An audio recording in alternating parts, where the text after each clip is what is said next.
الكريم أما بعد فأعوذ بالله من الشيطان الرجيم بسم الله الرحمن الرحيم ألهاكم التكاثر حتى زرتم المقابر كلا سوف تعلمون ثم كلا سوف تعلمون كلا لو تعلمون علم اليقين لترون الجحيم ثم لترونها عين اليقين ثم لتسألن يومئذ عن النعيم وإلى مدين أعوذ بالله من الشيطان الرجيم بسم الله الرحمن الرحيم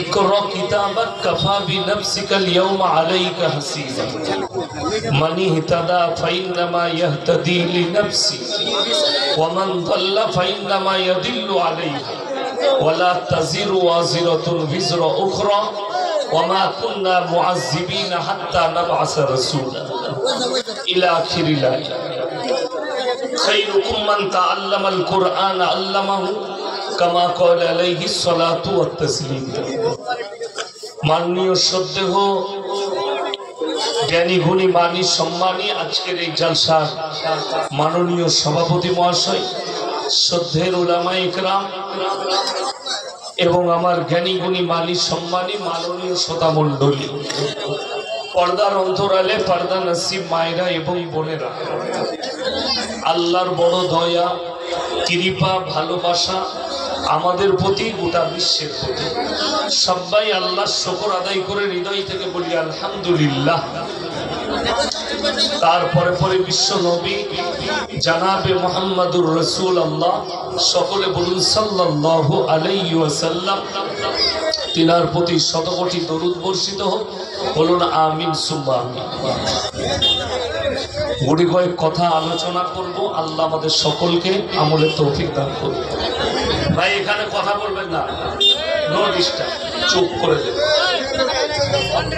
যে জলসা শুনতে চাইবে সে ঠিক জায়গা খুঁজে বসে দেবে, ডিস্টার্ব করবেন না, রাস্তাটা ছেড়ে রাখুন যাতায়াতে। সর্বপ্রথম আমরা সকলে মুসলমান, এটা আমাদের আকীদা, আমাদের বিশ্বাস, এবং নবী মুহাম্মদ সাল্লাল্লাহু আলাইহি সাল্লামের আমরা উম্মত। সকলে ঠিক কিনা কথা বলুন, বলুন ইনশাআল্লাহ। ইনশাআল্লাহ। যখন আপনি নিজেকে মুসলমান দাবি করবেন, আপনার কাছে দুটো পথ আসবে। কটা পথ? দুটো। একটা হচ্ছে হারাম আর একটা হচ্ছে হালাল। হারামটা অ্যাভয়েড করতে হবে, হালালটা গ্রহণ করতে হবে। এটাই হচ্ছে ইসলামের মূলনীতি। আপনাকে ইসলামে টিকতে গেলে নবী মুহাম্মদ সাল্লাল্লাহু আলাইহি সাল্লামের উম্মতি হয়ে টিকতে গেলে এই পথটা নিতে হবে, হালালটা। বৈধটা নিতে হবে, অবৈধটা অ্যাভয়েড করতে হবে। কিন্তু একটা বেঈমান কাফেরের জন্য একটাই পথ, তার কাছে কোনো হারাম হালালের বিচার নেই। এখন কোনো মুসলমান ভাই আমার পাশে আছে, ইনি যদি মালদায় যায়, কিংবা মালদা জেলার মানুষ সব চিনে, কলকাতায় যায় কিংবা আমার বর্ধমান টাউনে যায়, তো কোনো হোটেলে ঢুকেছে, হোটেলে লেখা আছে হোটেল অ্যান্ড রেস্টুরেন্ট, আর কিছু লেখা নেই। মালিককে কোথাকার কি বিভ্রান্ত সব লেখা নেই। ইনি ঢোকার পরে ইনার জন্য শর্ত হচ্ছে, যদি ইনি মাংস খেতে যান, মুরগির হোক খাসির হোক, ইনাকে জিজ্ঞেস করতে হবে, দাদা মুরগিটা জবাই তো করতে হবে না? কথা বলে না? করতে হবে। কিন্তু একটা বেঈমান কাফেরের জন্য এটা শর্ত নয়। এটা শর্ত আছে? শর্ত নেই। তার সাথে কোনো সামনে আছে, শুয়োরটাও ঠিক আছে, কুকুরটাও ঠিক আছে, বিড়ালটাও ঠিক আছে।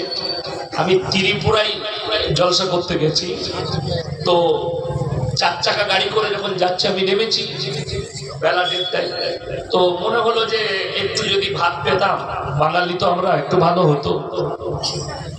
হোটেল আমি ড্রাইভারকে বললাম ওদের যে আপনাদের এখানে হোটেল বলে, হুজুর এখানে হোটেলে খাওয়া যাবে না। কেন? আমাকে একটা বোর্ড দেখালো, শুয়োরের মাংস পাওয়া যায়, গরুর মাংস পাওয়া যায়, মুরগির মাংস পাওয়া যায়, ছাগলের মাংস পাওয়া যায়। ওটা হোটেলে একটা, কিন্তু একটা কারণে বললে কাটা না গোটা ওটা জানা যাবে। আমি বললাম তাহলে চায়ের দোকানে লাগান, চা আর বিস্কুট খায়। এইটা হচ্ছে মুসলমানের জন্য শর্ত। শুধু ওই খাবারটা নয়, আপনার প্লেটে ভাত আপনি বাড়িতে নিয়েছেন, আপনার ছেলে ব্যবসা করে, সন্তান ব্যবসা করে, আপনি ভাত দিয়েছেন, কার কাছে খাচ্ছেন?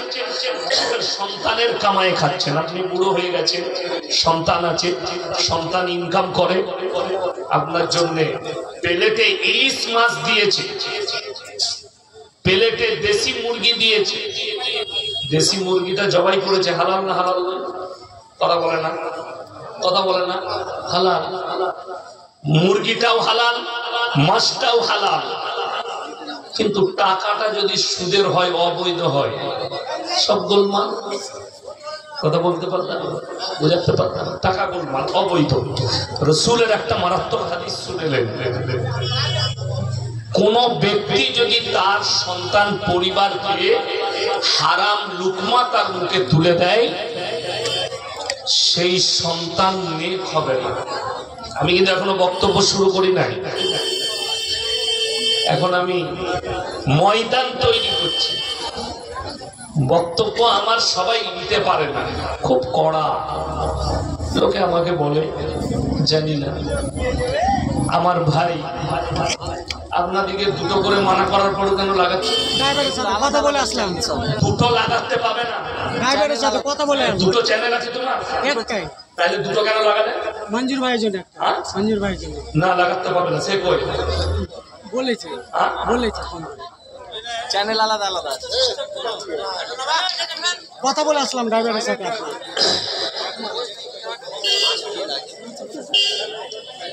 আমার ভাই, আপনাদেরকে অনুরোধ করে বলছি, দিলের কান দিয়ে আমার কথাগুলো শুনবেন। যদি এই কান দিয়ে শুনেন, এইদিকে বেরিয়ে যাবে,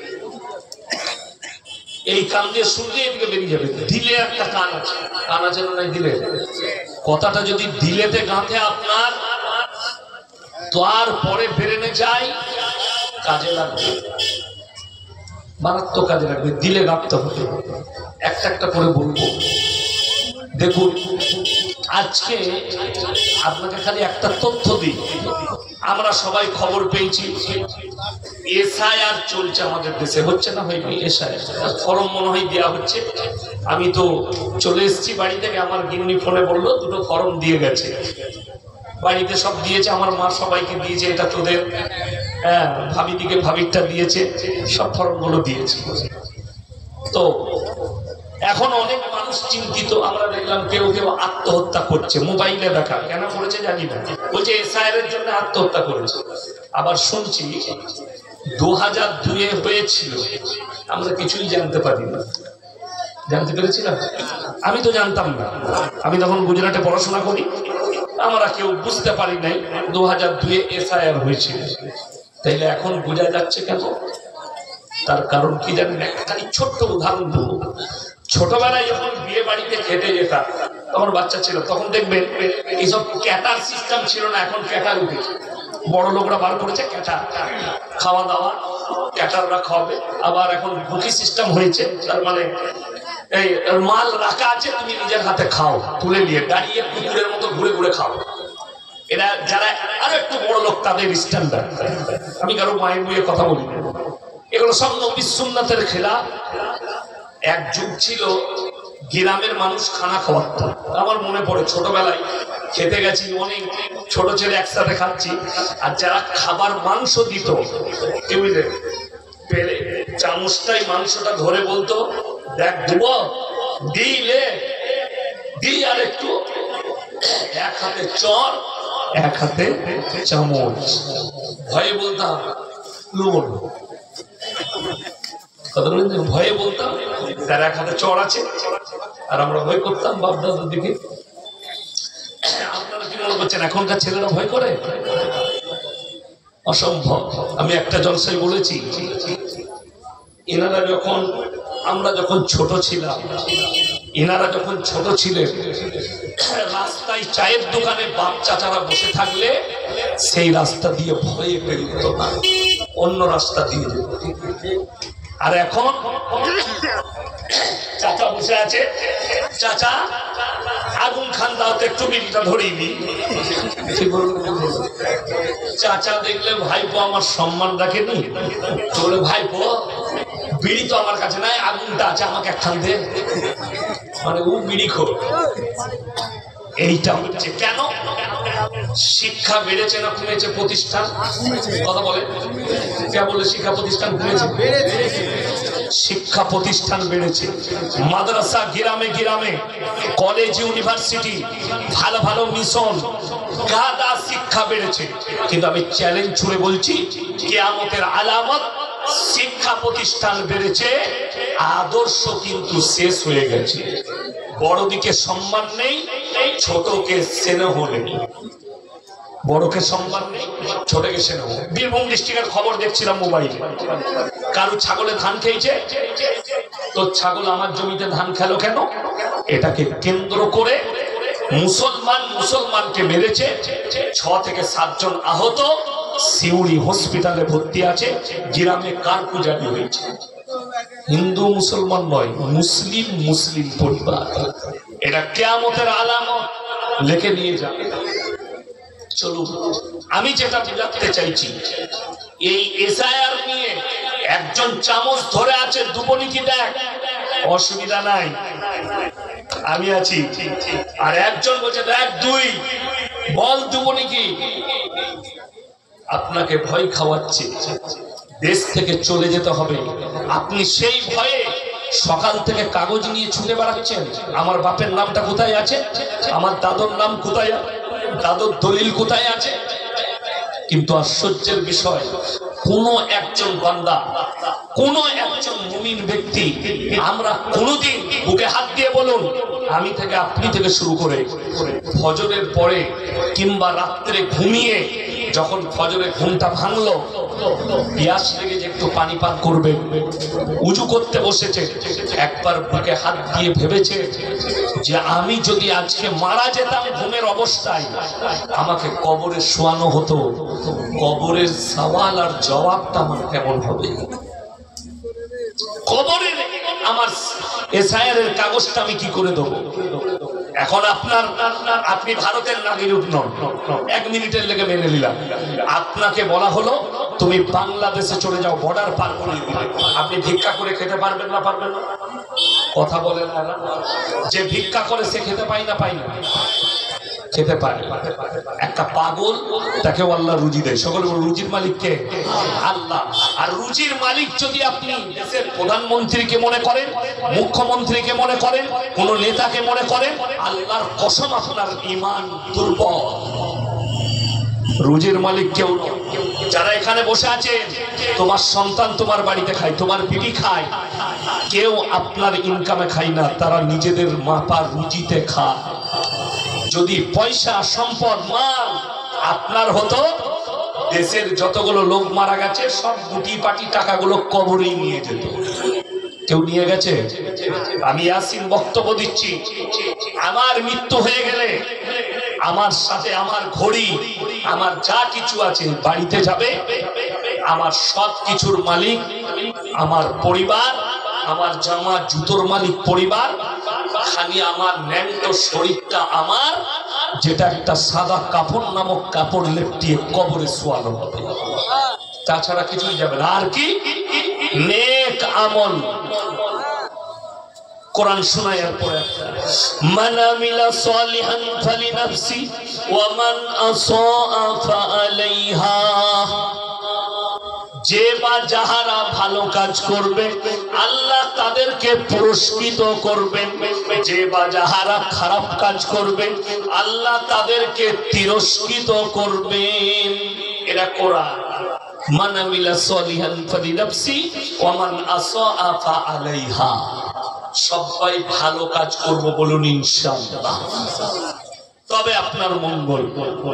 আগে চলুন, আপনি এগুলো নিয়ে ভয় খাবেন না, আপনি কবর নিয়ে ভয় খান। রাসূল আকরাম সাল্লাল্লাহু আলাইহি সাল্লামকে হযরত আবু বকর সিদ্দিক রাদিয়াল্লাহু তাআলা আনহু জিজ্ঞেস করলেন, ইয়া রাসূলুল্লাহ, পৃথিবীর মধ্যে সবথেকে জ্ঞানী ব্যক্তি কে? আল্লাহ নবী সাল্লাল্লাহু আলাইহি সাল্লাম কি উত্তর করলেন জানেন? কোন দামি লোকের কথা বলেননি, নবীজি উত্তর দিলেন, পৃথিবীর মধ্যে সবথেকে জ্ঞানী ব্যক্তি সে যে প্রত্যেক দিন একবার নিজের মৃত্যুকে স্মরণ করে, আমি আজকে মারা গেলে কালকে আমার কবরটা কেমন হবে। এই ব্যক্তি হচ্ছে সবথেকে জ্ঞানী। আমি আজকে আপনাদেরকে নসিহত করে যাচ্ছি, প্রত্যেক দিন রাত্রে শোবার সময় একবার মৃত্যুকে স্মরণ করবেন, পাপ থেকে বাঁচবেন, গুনাহ থেকে বাঁচবেন। কবরের কথা স্মরণ করলে আপনার হৃদয় আর আপনাকে গুনাহ করতে দিবে না, আপনার নফস আপনাকে গুনাহ থেকে বাঁচাবে যদি কবরের কথা আর মৃত্যুর কথা মনে মনে করেন। চোখ দিয়ে পানি আসবে আপনার, আমার ভাই।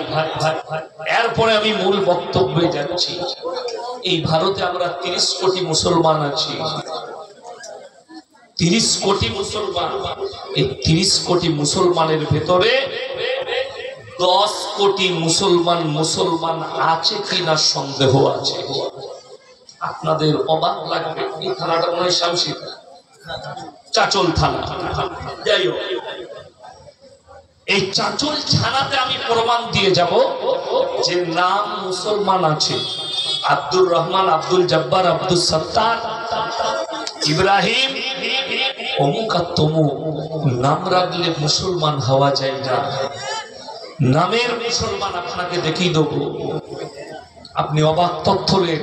পৃথিবীতে যতগুলো নাস্তিক আছে, শুনবেন, যতগুলো নাস্তিক আছে, তসলিমা নাসরিন, আসাদ নূর, তার থেকে বড় বড় যারা নাস্তিক দেখতে পাচ্ছেন, যারা বলছে ধর্মে বিশ্বাসী নয়, তসলিমা নাসরিনের মতো হারামের আওলাদ ভারতের মাটিতে বসে আছে।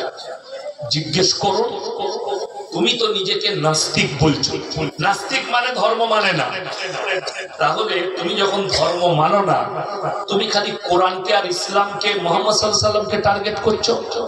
তোমার বাপ যদি তোমাকে বৈধ সন্তান হিসাবে জন্ম দেয় আর তোমার বাপের বীর্য থেকে যদি তুমি জন্ম নাও, একবার খালি হিন্দু ধর্মের বিরুদ্ধে বলে দেখাও, তসলিমা নাসরিন কত বড় বাপের বিটি সেটা দেখবো। তার পাছায় লাথি মেরে গঙ্গা পার করাবে ভারতের হিন্দু ভাইরা। বলার ক্ষমতা নেই। কাকে গাল দিবে? মুহাম্মদ সাল্লাল্লাহু আলাইহি সাল্লামকে। কাকে গাল দিবে? কোরআনকে। কাকে গাল দিবে? আসাদ নূর কোন গুফায় বসে আছে জানি না, সে যদি বাপের বেটা হয়, সে যদি হালালের সন্তান হয়, তাকে বলো পৃথিবীর আর একটা অন্যান্য ধর্মের বিরুদ্ধে তুমি একবার বলে দেখো। যার সমালোচনা বেশি হয় জানবেন তার পৃথিবীতে দাম অনেক বেশি। আপনারা কি মনে করছেন মুহাম্মদ সাল্লাল্লাহু আলাইহি সাল্লামকে আজকে গালি দিচ্ছে না? না, নবীজি যেদিন থেকে ইসলামের প্রচার শুরু করেছেন সেই দিন থেকে বেঈমান কাফেররা গাল দিচ্ছে। আজকে সেই দিন থেকে। যদি বলেন দলিল কি আছে? কোরআনে আছে। কোরআনে আল্লাহর হাবিব সাল্লাল্লাহু আলাইহি ওয়াসাল্লাম মক্কা নগরীতে কাবা ঘরে কোরআনের তেলাওয়াত করছেন। কিসের বললাম? কোরআনের তেলাওয়াত করছেন। আর বিভিন্ন সাহাবীরা যারা ঈমান এনেছেন নতুন নতুন, তারা সবাই নবীজির চারিদিকে বসে কোরআন শুনছেন। বেঈমান কাফেররা বাইরেতে তার বিরুদ্ধে প্রচার চলছে। কার? মুহাম্মদ সাল্লাল্লাহু আলাইহি সাল্লামের বিরুদ্ধে প্রচার। কি প্রচার? আল্লাহ নবীজির কাছে আয়াত পাঠালেন, وقال الذين كفروا لا تسمعوا لهذا القرآن والغوا فيه لعلكم تغلبون। নবী যে কোরআন আবৃত্তি করে সে কোরআন তোমরা শ্রবণ করো না, হাত তালি মারো, কানেতে আঙ্গুল দাও, কানেতে আঙ্গুল দাও আর জোরে জোরে তালি মারো, তার কোরআনের আওয়াজ যেন কারোর কাছে না পৌঁছায়। আল্লাহর কসম, তাদের না হাততালি কাজে লেগেছে, না কানে আঙুল দেওয়া কাজে লেগেছে, বরঞ্চ গোটা পৃথিবীতে আজকে 250 কোটি মুসলমান। জোরে বলুন সুবহানাল্লাহ। তাহলে জানতে হবে বিরোধী আছে, ছিল, আগামীতেও থাকবে। এই নাস্তিকদের কথায় কেউ কান দিবেন না, বেঈমান কাফেরের কথায় কেউ কান দিবেন না। কেন বলছি? আচ্ছা, তসলিমা নাসরিন এই নামটা ইসলামী নাম না অমুসলিমদের নাম? মুসলমানের নাম। আসাদ নূর মুসলিম নাম, তাকে বলাই যাবে না। এই নামগুলো মানে নিয়াটা পাপ, এই নামগুলো তাদের পাল্টানো দরকার। আমি দেখলাম একটা ডিবেট হচ্ছিল চ্যানেলে, একটা ভালো আলেম উত্তরপ্রদেশের, তিনি বসেছিলেন ডিবেটে। তিনি বললেন যে अगर आप नास्तिक हो, একটা নাস্তিকের সঙ্গে ভাস হচ্ছিল, তার বলে अगर आप नास्तिक है तो पहले आप क्यों बोल रहे कि मैं मुसलमान था? तुम अभी तुम्हारा नाम बदल लो और तुम खुद कहो कि मैं नास्तिक हूं। इस्लाम का नाम लेकर तुम इस्लाम का बदनाम कर रहे हो। नामटा কেন রেখেছো? নামটা পাল্টাও। আসাদ নূর, কোরআনে আছে নূরুন আলা নূর, আছে না নাই? পাল্টাও। ওই নামটা কেন রেখেছো? তার মানে কি? ইসলামের নাম ব্যবহার করে ইসলামকে বদনাম করার চেষ্টা করছে। তসলিমা নাসরিন যদি ইসলামকে এত ঘৃণা করে, আমি বলবো তুমি এখনো নাম পাল্টালে না। অথচ অনেক শিক্ষিত লোক যারা মোবাইলের মাধ্যম দিয়ে আমার বয়ান শুনবে, তারা প্রথমে বলবে ইয়াসিন সাহেব একটা লেখিকা তসলিমা নাসরিনকে হারামের আওলাদ বললে আমার কাছে প্রুফ আছে। প্রুফ কি আছে? যাদের কাছে লজ্জা বইটা আছে, তার লেখা লজ্জা বই, সেই লজ্জা বইতে লিখেছে আমি আমার মাকে আমার চাচার মশারিতে রেখেছি। যার জন্ম যার চাচা দিয়েছে, চাচা জন্ম দিলে ওইটা বৈধ না অবৈধ? অবৈধ, হারাম। তার মানে তুমি নিজে বলেছো তুমি হারাম আওলা, আমি কি করি? তোমার বইয়ে লেখা আছে তোমার মা তোমার চাচার মশারিতে শুতো, তাহলে তোমার চাচা তোমাকে জন্ম দিয়েছে, বাপ দেয়নি। তুমি নিজে প্রকাশ করেছো যে তুমি নিজে হারামের আওলা, তো আমি বললে দোষ কি আছে? বলবো, ভারত আমার নামে যা পারবে করে নাও। বাস্তব চিত্র বলে যে এইরকম হাজার হাজার মুসলমানদের ঘরের ছেলে, এবং আল্লাহ রসুলের হাদিস কত সত্য। আখরি জামানায় আমার উম্মতের মধ্যে একদল উম্মতি তারা মুশরিক হয়ে যাবে, তারা কাফের হয়ে যাবে। কিভাবে? তারা এমন ভাবে মুশরিক হবে, তারা কবরের পূজা করতে লাগবে, তারা গাছের উপাসনা করতে লাগবে, তারা পাথরের উপাসনা করবে, তারা আল্লাহ ব্যতীত অপরের উপাসনা করবে, তারা ঠাকুরের উপাসনা করতে লাগবে। যদি বলেন দলিল কি আছে? মারাত্মক দলিল আছে। আপনারা তো সাধারণ মানুষ, আমি দলিল দেব। পশ্চিম বাংলায় ভালো ভালো মৌলবি, আমি নাম কারো উচ্চারণ করব, আলেম, তাদের নামের আগে কারুর নামে মুফতি, কারুর নামের আগে মোল্লা, কারুর নামের শেষে শেখ, বক্তা। কি করছে?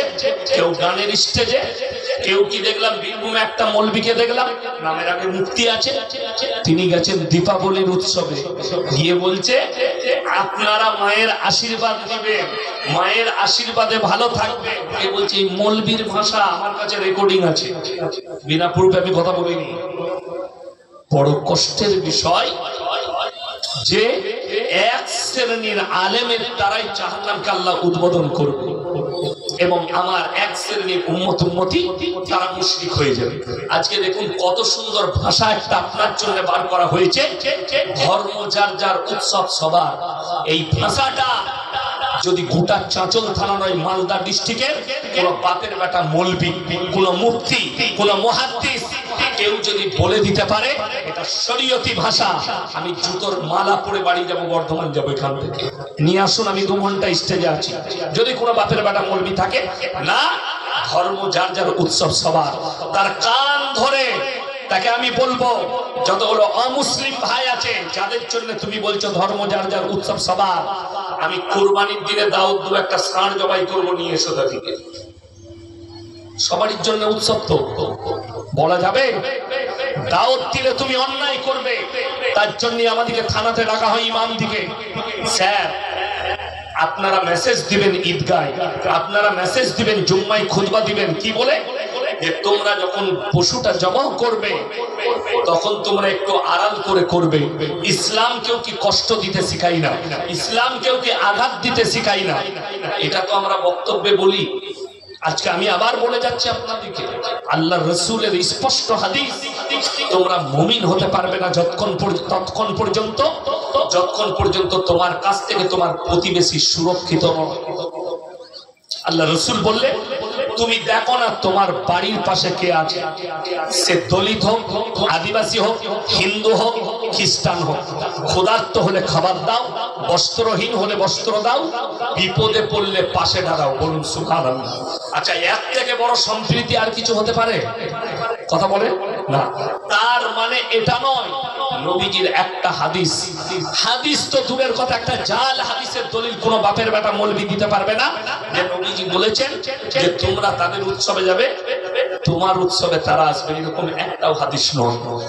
আল্লাহর রাসূল সাল্লাল্লাহু আলাইহি সাল্লাম বলেছেন, আল্লাহ কোরআনে স্পষ্ট বললে, আমার নবীজি বললেন তোমরা কারো দেবদেবীকে গালি দিও না, কারো ধর্মকে গালি দিও না, সে তোমার আল্লাহকে গালি দেবে। আমার 1.5 লাখ থেকে 2 লাখ বয়ান ছুটছে ইউটিউব আর ফেসবুক আর টুইটারে, একটা ক্লিপ খালি বার করে নিয়ে আসুন যেখানে আমি কারো দেবদেবীকে গালি দিয়েছি না। এখন আমি এতক্ষণ কথা বললাম, অন্য ধর্মের মানুষকে গালি দিলাম, কিন্তু আল্লাহর কসম খেয়ে বলছি, আল্লাহর কাছে পৃথিবীতে যতগুলো নিকৃষ্ট পাপ আছে, সব থেকে বড় নিকৃষ্ট পাপ আছে, সেটা হচ্ছে শিরকের পাপ। আল্লাহ ব্যতীত কেউ কি রব হিসাবে মেনে নেওয়া, ভালো মন্দের মালিক মনে করা। আরে এই মৌলবীদের জানা দরকার, কোরআন পড়লে হবে না, তোমাকে দেখতে হবে কোরআন আর হাদিস ঘেটে। ইব্রাহিম আলাইহিস সালাতু ওয়াস সালাম, ওনার আব্বা জানের 3টে কাজ ছিল, 3টে। নাম্বার 1, মূর্তি তৈরি করা, মূর্তি বিক্রি করা, তার উপাসনা করা। যার কারণেই তো ইব্রাহিম আলাইহিস সালাতু ওয়াস সালাম তিনি দাওয়াত দিয়েছেন, সূরা মারিয়ামে আছে কি বলে, ইস ক্বালা লিয়াবিহি আবাতি লিমা তাবুদু মা লা ইয়াসমাউ ওয়া লা ইউবসিরু ওয়া লা ইউগনি আনকা শাইয়্যা। হে আমার আব্বা জান, আপনি কার উপাসনা করছেন? হাত পা নাড়তে পারে না, কথা বলতে পারে না, এবং দিবার কোনো ক্ষমতা নেই। এটা শয়তানের রাস্তা, এটাকে ছাড়ুন আর আমাকে নবী হিসাবে মেনে নেন এবং আমার রবকে মেনে নেন, আমার আল্লাহকে মেনে নেন। বড় দুঃখের বিষয়, এই দেখবেন অনেক জলসা হলে, জুলুস হলে, অনেক জায়গায় বাজারে ঘাটে অনেক মুসলমান কি করে, পুতুল বিক্রি করে, করে না করে না? ডল, পুতুল, এইগুলো বিক্রি করা হারাম। কোন মুসলমান যদি এই ব্যবসা করে তার ইনকামটা হারাম, শুধু হারাম নয়, সে শিরকের কাজ করছে। এটার জন্য কিয়ামতের দিনে সে নামাজি হলেও দুর্দায়ী হয়ে যাবে। কোন রকমের পুতুল বিক্রি করা যাবে না, দল বিক্রি করা যাবে না, কোন প্রাণীর মূর্তি বিক্রি করা চলবে না। যে বাড়িতে ওই ধরনের পুতুল থাকে, যে বাড়িতে ছবি থাকে, মানুষের ফটো তোলা, যে বাড়িতে কোন প্রাণীর মূর্তি থাকে, সেই বাড়িতে রহমতের ফেরেশতা প্রবেশ করে না। যদি থাকে রাতেই গিয়ে পুড়িয়ে দেন, রাতেই গিয়ে ফেলে দেন, পানিতে ফেলে দেন, পুঁতে দেন, ওগুলোকে শেষ করুন। আর কোন মুসলিম যদি এই ব্যবসা করেন ওটাকে অ্যাভয়েড করুন। ফুলদানি বিক্রি করুন, ছোট ছোট গাড়ি বিক্রি করুন, ফুলের তোড়া বিক্রি করুন, জায়গা আলু বিক্রি করুন, পেঁয়াজ বিক্রি করুন। সব ইসলামের যে জিনিসটা হারাম তার ব্যবসাটাও হারাম, তার ব্যবসা কি হারাম। তো মূর্তি উপাসনা করা এটা মারাত্মক একটা জঘন্যতম পাপ। এখন আমাদের দেশের অনেক লোক আমাদের মতো মৌলবীকে যুক্তি দিচ্ছে, তারা একটু বেশি শিক্ষিত।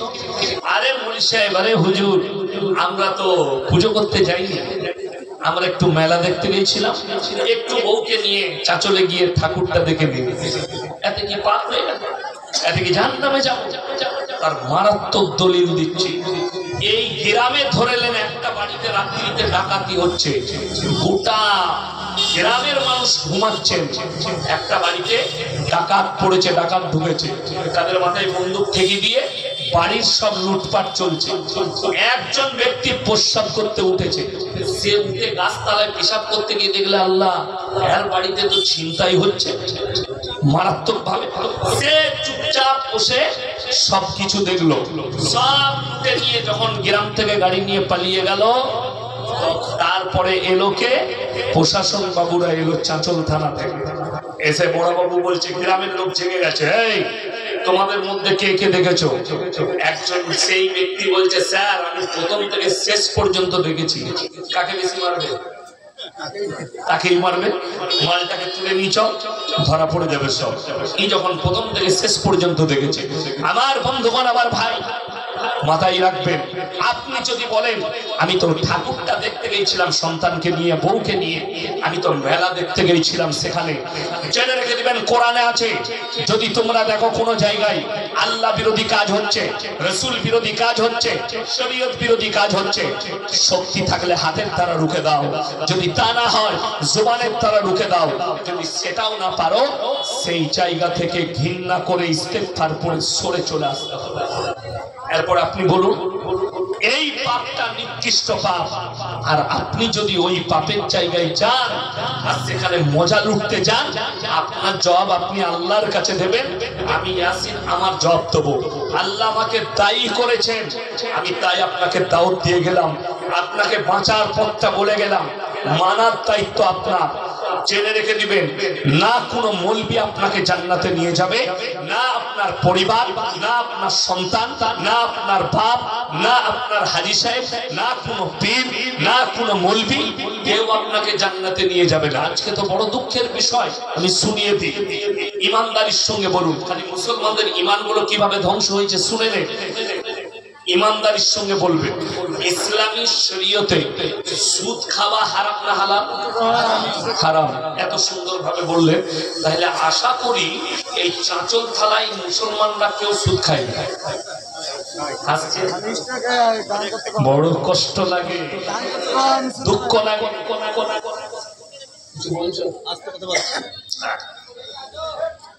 সুদ হারাম, এটা কি আমার ভাষা না? কোরআনে আমার আল্লাহ কি বললেন? ওয়াহাল্লাল্লাহুল বাইয়া ওয়া হাররামার রিবা।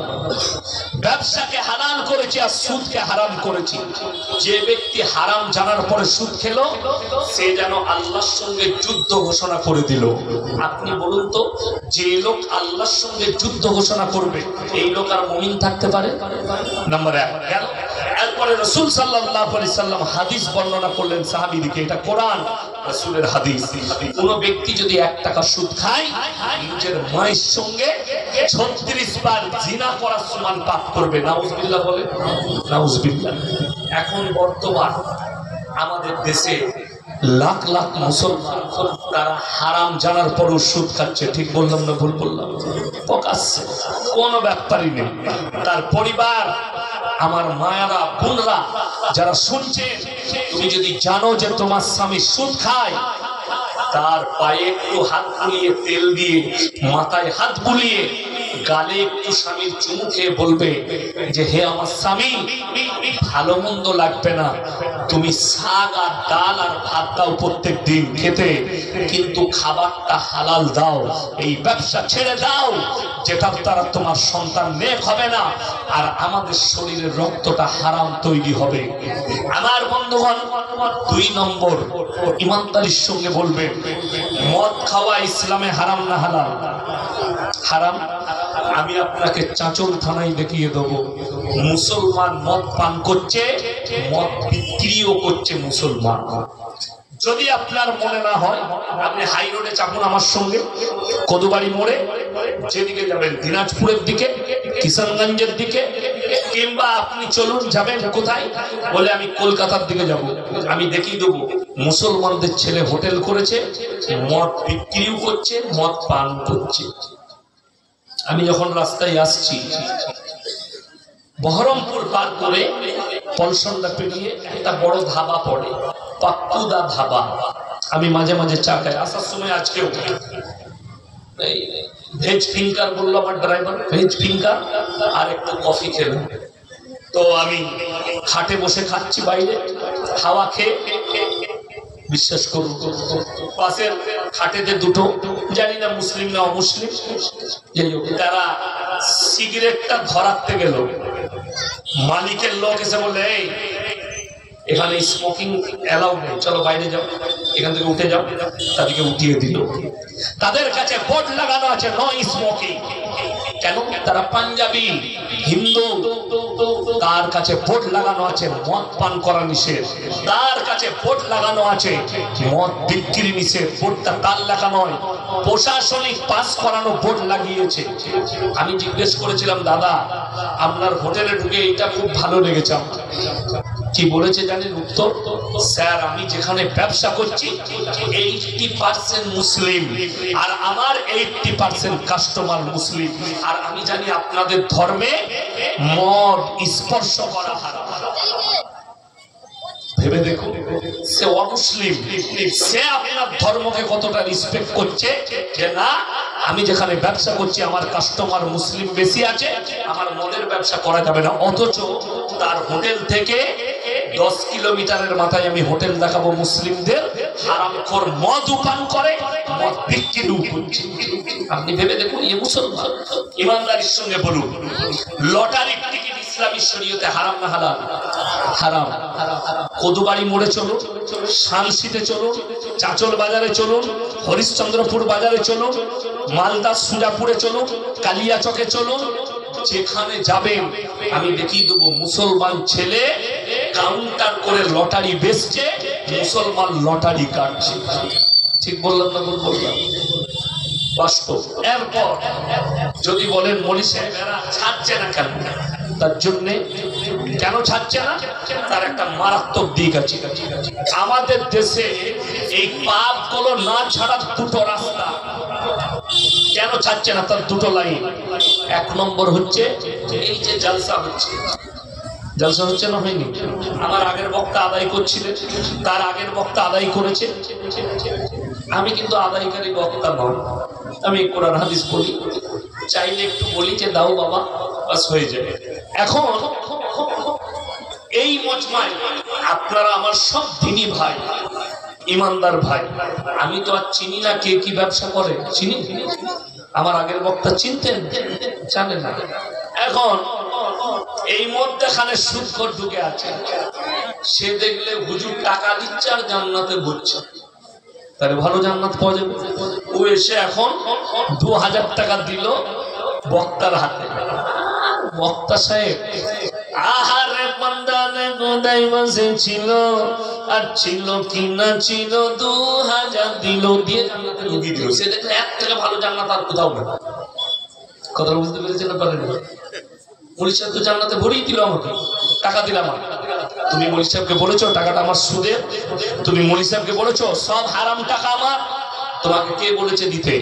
দাও না। তোমার টাকা যেন মসজিদে না লাগে, তোমার হারাম টাকা যেন মাদ্রাসায় না লাগে। বড় কষ্ট। আমি তো প্রকাশ্যে বলি, আমি মাদ্রাসা একটা বড় মেয়েদের মাদ্রাসা করছি, হচ্ছে 4500 স্কয়ার ফুটে, একদম নার্সারি স্কুল থেকে ক্লাস 10 প্লাস একদম মোল্লা পাস, মুফতি পাস, কারি, হাফেজ সব হবে আমার মাদ্রাসায়, প্লাস স্কুল থাকবে সাথে। আমি প্রকাশ্যে বলেছি যদি হারাম টাকা থাকে দরকার নেই, আমার আস্তে করব, ভালো হবে।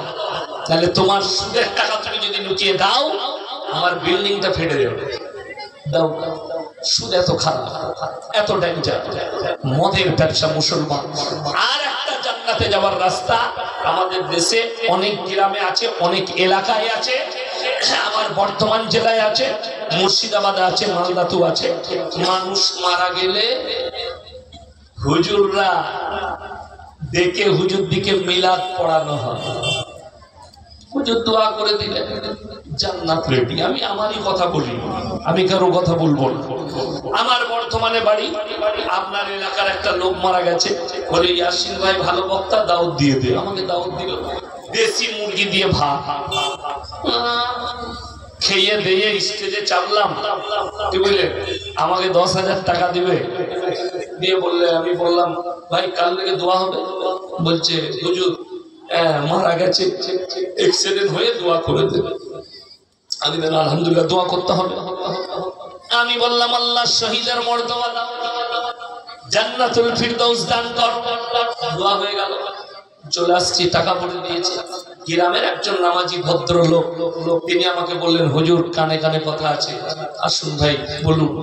আমার কানে কানে বলছে, যাকে আপনি জান্নাতে পাঠালেন 3 বোতল মদ খেয়ে অ্যাক্সিডেন্ট হয়ে মারা গেছে। বুঝতে পেরেছেন না? পারেন, বুঝতে পেরেছেন? তারপর ভেবে দেখুন, এরপর যারা বলছে না ওই দোয়াতে পেরিয়ে যাবে, হুজুর যখন দোয়া করেছে, মৌলবি যখন দোয়া করেছে, তুই রেডি থাক, তোর হুজুর মার খাবে, তুইও খাবে। কেন? আমি আমার বাপের দলিল দেবো না, আমার বাপ অনেক বড় আলেম, আমি তার দলিল দেবো না। আমার দাদাজি দলিল দেবো না, আমি দলিল তাদের গল্প বলতে আসিনি, শুনে পৃথিবীর যিনি শ্রেষ্ঠ ব্যক্তি হযরত মুহাম্মদ মুস্তাফা সকলে বলুন সাল্লাল্লাহু আলাইহি সাল্লাম। এটা তো মুসলিমরা তো অনেক দূরের কথা, আপনি কি বলছেন? অনেক দূরের কথা। আপনি নূপুর শর্মার কথা কেন ধরছেন? আচ্ছা বলুন তো, এনারা শিক্ষিত লোক, নূপুর শর্মা আর স্বামী বিবেকানন্দ এরা কি এক দরজা হতে পারে? আসমান আর জমিনের ফারাক।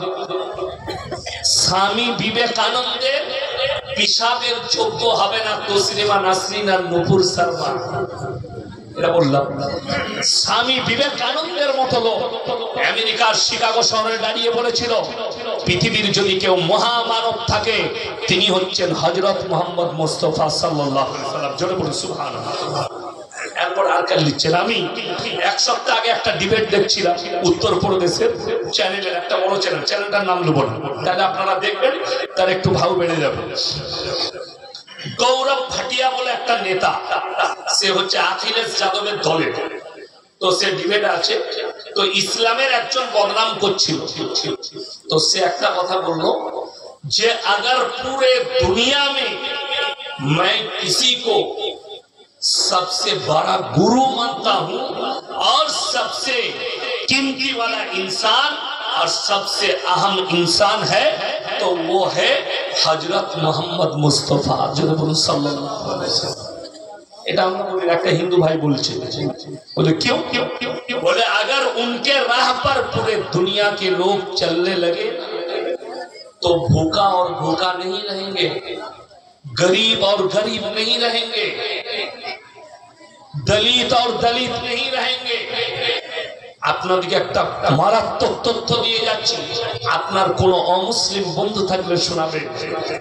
পৃথিবীতে ইসলামী এমন একটা ধর্ম যার মধ্যে উদারতা আছে। উদারতা কি? আপনাকে দেখিয়ে দিই উদারতাটা কি।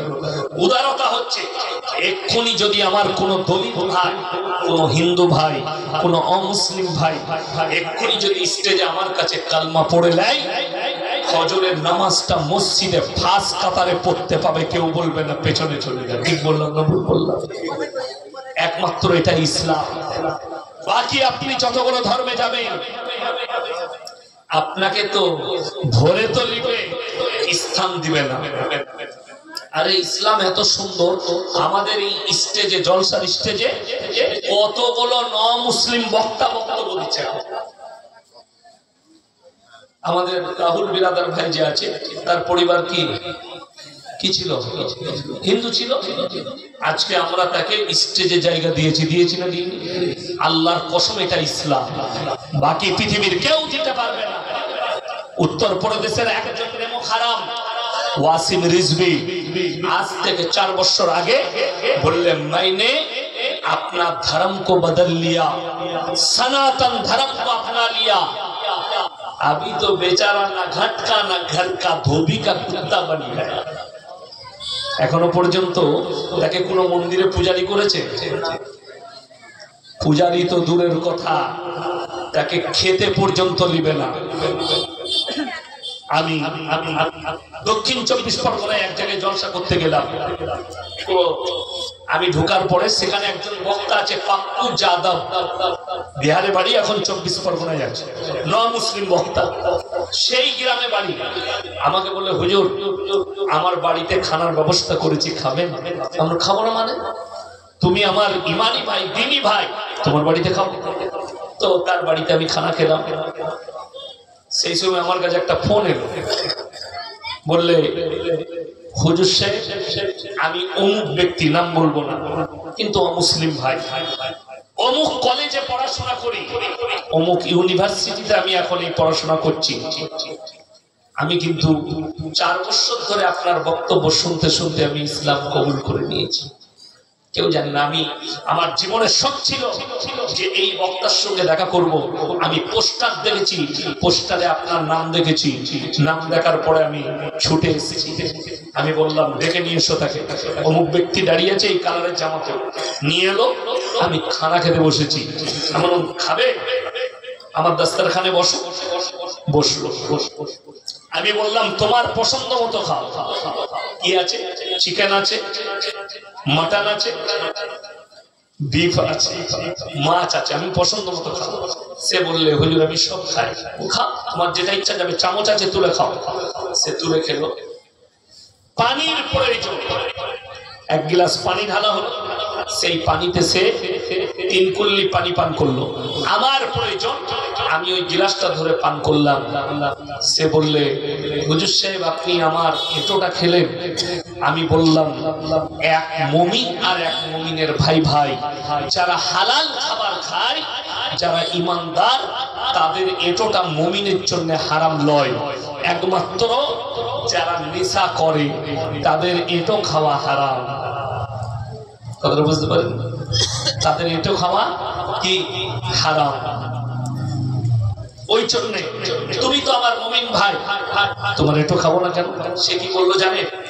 যে আজকে আমি বুঝতে পারলাম আমার ইসলাম কবুল করাটা সার্থক হয়েছে। কেন? আপনাদের ব্যবহার যদি এত ভালো হয়, নবী মুহাম্মদ সাল্লাল্লাহু আলাইহি সাল্লামের আখলাক আর চরিত্র কত ভালো ছিল। তাকে একটা হাদিস শোনালাম। আল্লাহ রাসূল সাল্লাল্লাহু আলাইহি সাল্লাম নিজের হুজরাখানায় মদিনায় খানা খেতে বসেছেন। এমন অবস্থায় নবীজির দস্তরখানে কে আছেন? হযরত উসমান গনি রাদিয়াল্লাহু তাআলা আনহু, শোয়েবা, লুতবা, তখনকার যুগের যারা বড় বড় ধনকুব বড় লোক, তেনারা দস্তরখানে আছেন। এক কোণে বসে আছে মসজিদে নববী হযরত সাইয়্যিদনা বেলাল হাবশী রাদিয়াল্লাহু তাআলা আনহু। আর তিনি চিন্তা করছেন আমার মতো কীতদাস, আমার মতো ঝাড়ু দেনেওয়ালা, আমার মতো ব্যক্তিকে কি এই বড় লোকদের দস্তরখানে বড় লোকদের সঙ্গে নবীজি কি বস করাবেন?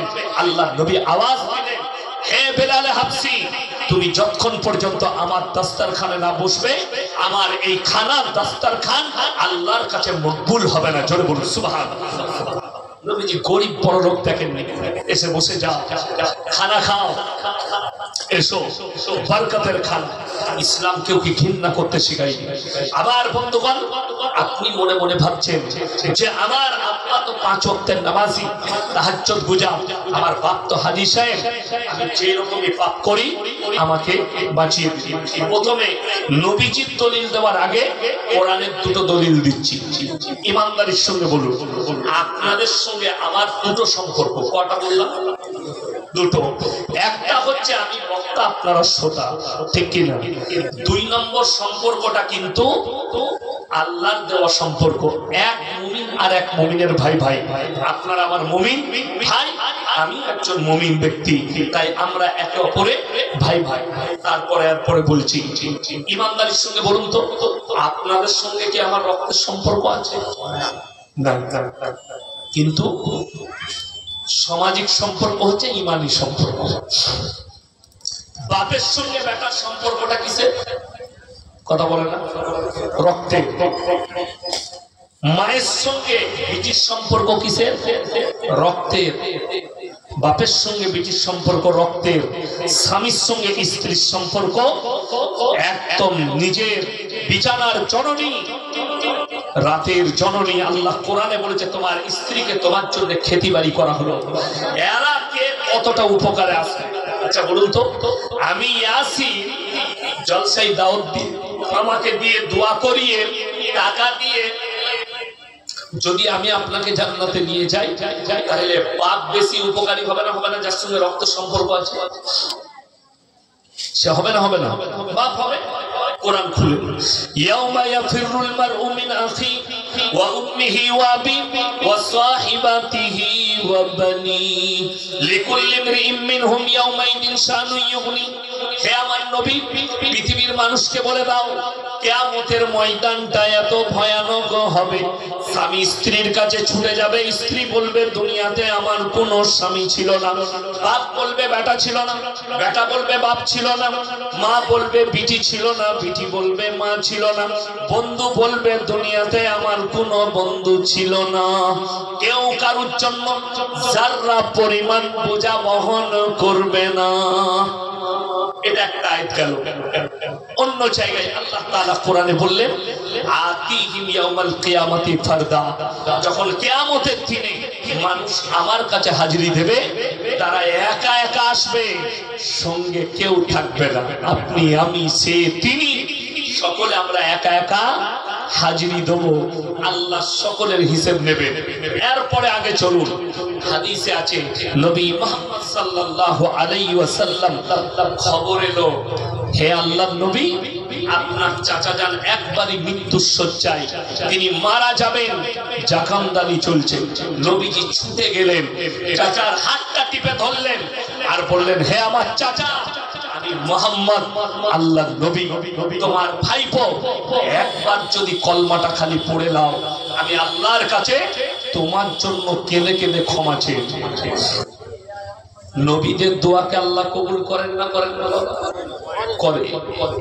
আল্লাহ নবী সাল্লাল্লাহু আলাইহি ওয়াসাল্লাম চাচাকে বললেন, চাচার উত্তর যেটা এলো মারাত্মক উত্তর, আমি যদি বার্ধক্যে কলমা পড়ি লোকে বলবে মৃত্যু ভয়ে কলমা পড়ে নিয়েছে, আমি অর্থাৎ কলমা পড়তে পারবো না। সকলে বলুন হিদায়েতের মালিক কে? আরো জনে বলুন কে? একমাত্র আল্লাহ হচ্ছেন হিদায়েতের মালিক। কোরআন খুলেন, আমার আল্লাহ কি বলছেন? ইন্নাকা লা তাহদি মান আহবাবতা ওয়ালাকিন্নাল্লাহা ইয়াহদি মান ইয়াশা। হে আমার নবী, হিদায়েতের দপ্তর আমার আল্লাহর হাতে, হিদায়েতের মালিক আল্লাহ। আমার ইচ্ছা নেই তোমার চাচা কলমা পড়তে পারবে না, নবীজির চাচা দুনিয়া ছাড়লেন, হিদায়েত সম্পর্কের কথাটা শুনলেন। আপনি ভাববেন না এই বক্তাকে নিয়ে এলে মানুষগুলো সব হিদায়েত পেয়ে যাবে। ভুল কথা, মূর্খামি কথা, কোরআন বিরোধী কথা, রাসূল বিরোধী কথা। হিদায়েত আল্লাহর হাতে। আর যতক্ষণ পর্যন্ত কোন জাতি, কোন মানুষ নিজের পরিবর্তন না চায়, আমার আল্লাহ তাকে পরিবর্তন দেয় না। আপনি আজকে এসছেন, কোন সুদখোর যদি আমার কথা শুনছেন, আমি আপনাকে ভাই হিসাবে বলবো যে আপনি আজকে ইস্তেগফার করলেন যে আমি জীবনে সুদ খেয়ে বড় পাপ করেছি, মায়ের সঙ্গে জিনা করার পাপ করেছি, আমি তো জাহান্নামের রাস্তাকে বেছে নিয়েছি। আল্লাহ যখন হারাম বলেছে আমি আল্লাহর সঙ্গে যুদ্ধ ঘোষণা করেছি, অর্থাৎ আমি আর আজ থেকে এই ধরনের পাপ করব না। আপনি ইস্তেগফার করলেন, নিজেকে পরিবর্তন করুন। আমার আল্লাহ দয়াবান, আমার আল্লাহ রহমান, আমার আল্লাহ রহিম, আমার আল্লাহ ক্ষমাশীল, আপনাদের ক্ষমা করে দিবেন। আমার বন্ধুগণ, আমার ভাই, কিন্তু দুঃখের বিষয়, আপনি যদি মনে করেন মৌলবীরা বলছে বলো, কোরআনে কি আছে জানি না, আমি আমার কাজ করে যাব। যত খুতবা দিবে দেখ, যত বক্তব্য দিবে দেখ, কোরআনের হাদিসের যত কথা বলবে বলো, আমি আমার কাজ করে যাব। সুদ খেয়েছি বলেই আজকে বড় লোক, সুদ খেয়েছি বলেই আজকে সুখে আছি, পয়সা আছে। আমার বন্ধুগণ, আমার ভাই, কোরআনে আছে ইন্নাল্লাযীনা কাফারু সাওয়াউন আলাইহিম আনজারতাহুম আম লাম তুনজিরহুম লা ইউমিনুন। হে আমার নবী, বলে দাও, যত কোরআন শোনাবে শোনাও, যত দাওয়াত দিবে দাও, কিন্তু তারা হিদায়েত পাবে না। কারা? আল্লাহ কোরআনে দলিল দিলেন, সূরা বাকারার 2য় পৃষ্ঠা, খাতামাল্লাহু আলা কুলুবিহিম। যত বলবে বলো, যত দাওয়াত দিবে দাও, আর যত মুলবি ডাকবে ডাকো। তারা এত পাপ করেছে, এত পাপ করেছে জিদ করে, আমি আল্লাহ তাদের দিলেতে মোহর মেরে দিয়েছি, তালা মেরে দিয়েছি। কুলুব মানে হচ্ছে হৃদয়। দেখবেন ব্যাংকের মানুষ লোন দেয়, তাই না? লোন নিয়ে একটা বাড়ি করেছে, সেই বাড়ির পয়সা মিটাইনি, ব্যাংকওয়ালারা এসে সিল করে, বাড়িটাকে সিল করে না, ধাপ্পা মেরে সিল করে দেয়। আমার আল্লাহ কোরআনে এই শব্দ ব্যবহার করলেন, খাতামাল্লাহু আলা কুলুবিহিম, তাদের কুলুব হৃদয়ে তালা মারা গেছে, যত দাওয়াত দিবে দাও প্রবেশ করবে। ওয়ালা সামিহিম, তাদের কানেতে মোহর মেরে দিয়েছি, যত বলবে বলো কানে আর প্রবেশ করবে না। ওয়ালা আবসারিহিম গিশাওয়া, তাদের চোখেতে পর্দা পড়ে গেছে, যত দাওয়াত দিবে দাও তারা আর কবুল করবে না। ওয়ালাহুম আযাবুন আযীম, তাদের জন্য পরকালে শুনিয়ে দাও আমি আল্লাহ কঠোর শাস্তি রেখে দিয়েছি। এটা শুধু নয়, এর থেকেও ডেঞ্জার আয়াত, আপনার চোখ দিয়ে পানি পড়বে যদি কোরআনের আয়াত শুনেন, এর থেকেও ডেঞ্জার। 8 পারা, পারা নম্বর 8, কত বললাম? 8, একবারই প্রথম পৃষ্ঠা, প্রথম আয়াত কিসের? 8 পারা।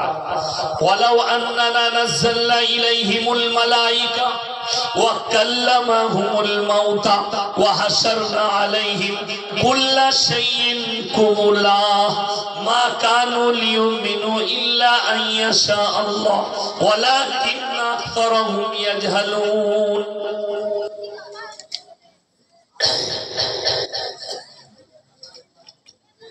আলহামদুলিল্লাহ, হে আমার নবী বলে দাও, ওয়ালাউ আন্নানা নাযালনা ইলাইহিমুল মালাইকা, মালাইকা মানে হচ্ছে ফেরেশতা। কি বললাম? ফেরেশতা। যদি আমি আল্লাহ এদের কাছে ফেরেশতা পাঠাই, তাদের কাছে যারা ঈমান আনেনি, যারা আমার আল্লাহকে বিশ্বাস করেনি, তাদের কাছে যদি আমি ফেরেশতা পাঠাই, ওয়া কাল্লামাহুমুল মাউতা, আর যারা মারা গেছে, কবরে চলে গেছে, তারা যদি ফিরে আসে, কবর থেকে উঠে চলে আসে, আর যদি তারা বলে হে বাপ আমরা তো চলে গেছি, কবরে আল্লাহ কঠিন আযাব রেখেছে, আমার আল্লাহকে বিশ্বাস করো, ভালো কাজ করো, কোরআনে আছে, তারপরেও যারা মানার নয় তারা কখনো মেনে নিবে না, যারা ঈমান আনার নয় আনবে না। আগে চলুন, নবীজি সাল্লাল্লাহু আলাইহি সাল্লামের চাচা যান চলে গেলেন, যারা আমরা মনে মনে করছি মৌলবীকে পয়সা দেবো, দোয়া করে দিবে, মৌলবীর দ্বারা, পীরের দ্বারা, অমুকের দ্বারা, এর দ্বারা আমরা পেরিয়ে যাব, তারা কান খুলে শুনে দলিলটা। আল্লাহ নবী সাল্লাল্লাহু আলাইহি সাল্লাম আল্লাহকে বললেন, কি বললেন? চাচা যান চলে যাওয়ার পরে, ওগো আল্লাহ তুমি আমাকে যতদিন না নিষেধ করবে আমি আমার চাচার জন্য কেঁদে কেঁদে ক্ষমা চাইব। নবীজি চাচা চলে গেছেন, নবীজি আল্লাহর কাছে ক্ষমা চাইছেন, আল্লাহ গো ওটা আমার চাচা, আমার হিতাকাঙ্ক্ষী চাচা, যতদিন বেঁচে ছিল বলেছিল শোনো হে আমার ভাইপো মুহাম্মদ, তুমি ইসলামের প্রচার করো, আমি বেঁচে থাকতে তোমার শরীরে কেউ হাত লাগাতে পারবে না, কিন্তু তারপরও সে কলমা পড়েনি। আল্লাহ নবী যখন দোয়া শুরু করলেন, তার জন্য আল্লাহর কাছে কাঁদতে লাগলেন, আমার চাচাকে আল্লাহ ক্ষমা করে দাও। আল্লাহ তাআলা জিবরিল আমিনকে পাঠালেন কোরআন নিয়ে, আমার নবীকে গিয়ে নসিহত করে এসো, এই আয়াতটা পৌঁছে দাও আমার নবীর কাছে। কি? মা কানা লিন নাবিয়্যি ওয়াল্লাযীনা আমানু আন ইস্তাগফিরু লিল মুশরিকিন ওয়ালাউ কানু উলি কুরবা। হে আমার নবী এবং মুমিনরা শোনো, যারা মুশরিক হয়ে, বেঈমান, কাফের হয়ে, বাদদিন হয়ে মারা গেছে, তাদের জন্য দোয়া করতে পাবে না যদিও তারা নিকটতম আত্মীয় হয়। নবীজির দোয়া বন্ধ হয়ে গেল, চাচার জন্য প্রার্থনা বন্ধ করলেন আল্লাহ নবী। আল্লাহ নিষেধ করে দিলেন, মুশরিক হয়ে মারা গেছে, বাদদিন হয়ে, বেঈমান, কাফের হয়ে। অবাক লাগে, আপনার চাচা মারা গেছে, আপনার বাপ মারা গেছে, জীবনটা কাটিয়েছে সুদের ওপরে, আপনার সন্তান মারা গেছে, জীবন কাটিয়েছে মদের ফাঁটির ওপরে, জীবনে আল্লাহর ঘরে ঢুকেনি, জীবনে আল্লাহ রাসূলের নাম লাইনি, আর আপনি তার জন্য আশা করে আছেন মৌলবীকে দাওয়াত দিয়ে, মৌলবীকে ডেকে, মৌলবীর হাতে পয়সা দিয়ে, মৌলবীর দ্বারা দোয়া করিয়ে, আমি নামাজ পড়ে দোয়া করে জান্নাতে দেবো, এই আশাটা আপনি ছেড়ে দেন। আর নিজেদিকে আমরা সবাই মুমিন বানাবো, জোরে বলুন ইনশাআল্লাহ। আপনি দেখুন 5 ওয়াক্ত নামাজ পড়া ফরজ না ফরজ না? ফরজ। সবাই হাত তুলে বলুন আজ থেকে 5 ওয়াক্তের নামাজি হবো ইনশাআল্লাহ। সবাই বলুন ইনশাআল্লাহ 5 ওয়াক্তের নামাজি হতে হবে আপনার কম্পালসারি। যার নামাজ নেই নবীজি বললেন তার মধ্যে ইসলাম নেই। যার নামাজ নেই তার মধ্যে ইসলাম নেই। দুঃখের কথা আমাদের সমাজের কিছু লোক নামাজ তো পড়েই না, তার সাথে সাথে সকালবেলায় চায়ের দোকানে, বিকেল বেলায় চায়ের দোকানে আড্ডা মারে। আর কি বলে জানেন, আমি নামাজ না পড়তে পারি কিন্তু ইমানটা আমারই ঠিক আছে। এরকম আর আছে না? এরকম গাদা লোক আছে যারা দাড়ি টুপিওয়ালা দিকে দেখে বলে নামাজি দিকে, নামাজ আমি পড়ি না কিন্তু ইমানটা আমার ঠিকই আছে, আমি গায়ের ভালো লোক। তারা কান খুলে শুনেলে, যাদের ভাষা এরকম, যাদের মনের নিয়ত এরকম, আমি নামাজ পড়ি না তো কি হয়েছে, রোজা রাখি না তো কি হয়েছে, কিন্তু আমি ভালো লোক, আমি ভদ্র লোক, আমি ইমানদার, তারা কান খুলে শুনেলে কিয়ামতের দিনে কোরআনে আছে একটা রাস্তায় জান্নাতীরা চলবে আর একটা রাস্তায় জাহান্নামীরা জান্নাতের রাস্তায় যাবে, জাহান্নামীরা জাহান্নামের রাস্তায়। কোরআনে আছে জাহান্নামী দিকে জান্নাতীরা দাঁড় করাবে, কি বলে, ফি জান্নাতিন ইয়াতাসাআলুনা আনিল মুজরিমিনা মা সালাকাকুম ফি সাকার। এই জাহান্নামী ভাইরা দাঁড়াও না, তোমরা বলতে আমরা ইমানদার, আমরা ভালো লোক, ভদ্র লোক, আজকে তোমরা সাকার নামক জাহান্নামে কেন যাচ্ছ? তাদের 1 নম্বর উত্তর কি আসবে জানেন? ক্বালু লাম নাকু মিনাল মুসাল্লিন, আমরা নামাজি মুসল্লিদের মধ্যে ছিলাম না। এটা 1 নম্বর, আমরা নামাজি ছিলাম না। ওয়ালাম নাকু নুতিমুল মিসকিন, এবং আমরা মিসকিনকে খানা খাওয়াইতাম না। ওয়া কুন্না নাখুদু মাল খাইদিন। এটা বড় প্যাথেটিক। যারা নামাজ পড়তে পারি না তারা আল্লাহর কাছে কাঁদবেন, আল্লাহ নামাজি বানিয়ে দাও, আল্লাহ আমাকে দিনদার বানাও। আমার জলসায় আছে, দুঃখটা কখন লাগে জানেন? আমাদের সমাজের লোক যে, আচ্ছা কোনো ব্যক্তি যদি শুধু নফল নামাজ পড়ে যায়, ফরজগুলো না পড়ে, কোন কাজে লাগবে? কথা বলে কাজে লাগবে। আমাদের দেশের অবস্থাটা তাই, ফরজ নামাজ পড়ে না কিন্তু নফল ছাড়ে না। আপনাকে দেখি কোনদিন নামাজ পড়ে না। আপনি বলুন কোন ব্যক্তি যদি জানাজার নামাজ গ্রামে আছে, তার কাজ পড়েছে, সে চলে গেছে, গুনাহ হবে না? গুনাহ হবে না। জানাজার নামাজ কেউ ছেড়ে দিলে সে যদি কাজে চলে যায় গুনাহ নেই, কিন্তু কোন ব্যক্তি যদি জেনে শুনে ফরজ নামাজ ছাড়ে গুনাহ হবে না? আপনাকে দেখিয়ে দেবো, গ্রামে মাইয়াত হয়েছে, জোহরের পরে জানাজার নামাজ হবে, জোহরের নামাজের পরে আমাদের দেশের বেনামাজি গুলো উজু করে গিয়ে দাঁড়িয়ে আছে জানাজার চাইতে, নামাজ পড়ে না। এক জায়গায় আমার এলাকায় আমার এক আত্মীয় মারা গেল, আমরা বাপ বেটা গেলাম জানাজা পড়তে।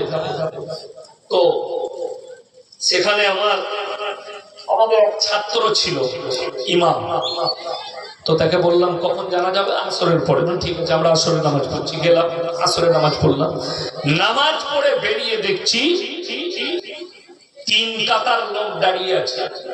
কোন মাল কটা? বেনামাজি কটা। আর যারা আসল নামাজি তারা পেছনে। নামাজটা কত হবে? ভালো হবে, হবে। যাই হোক, সেটা যা গেল গেল।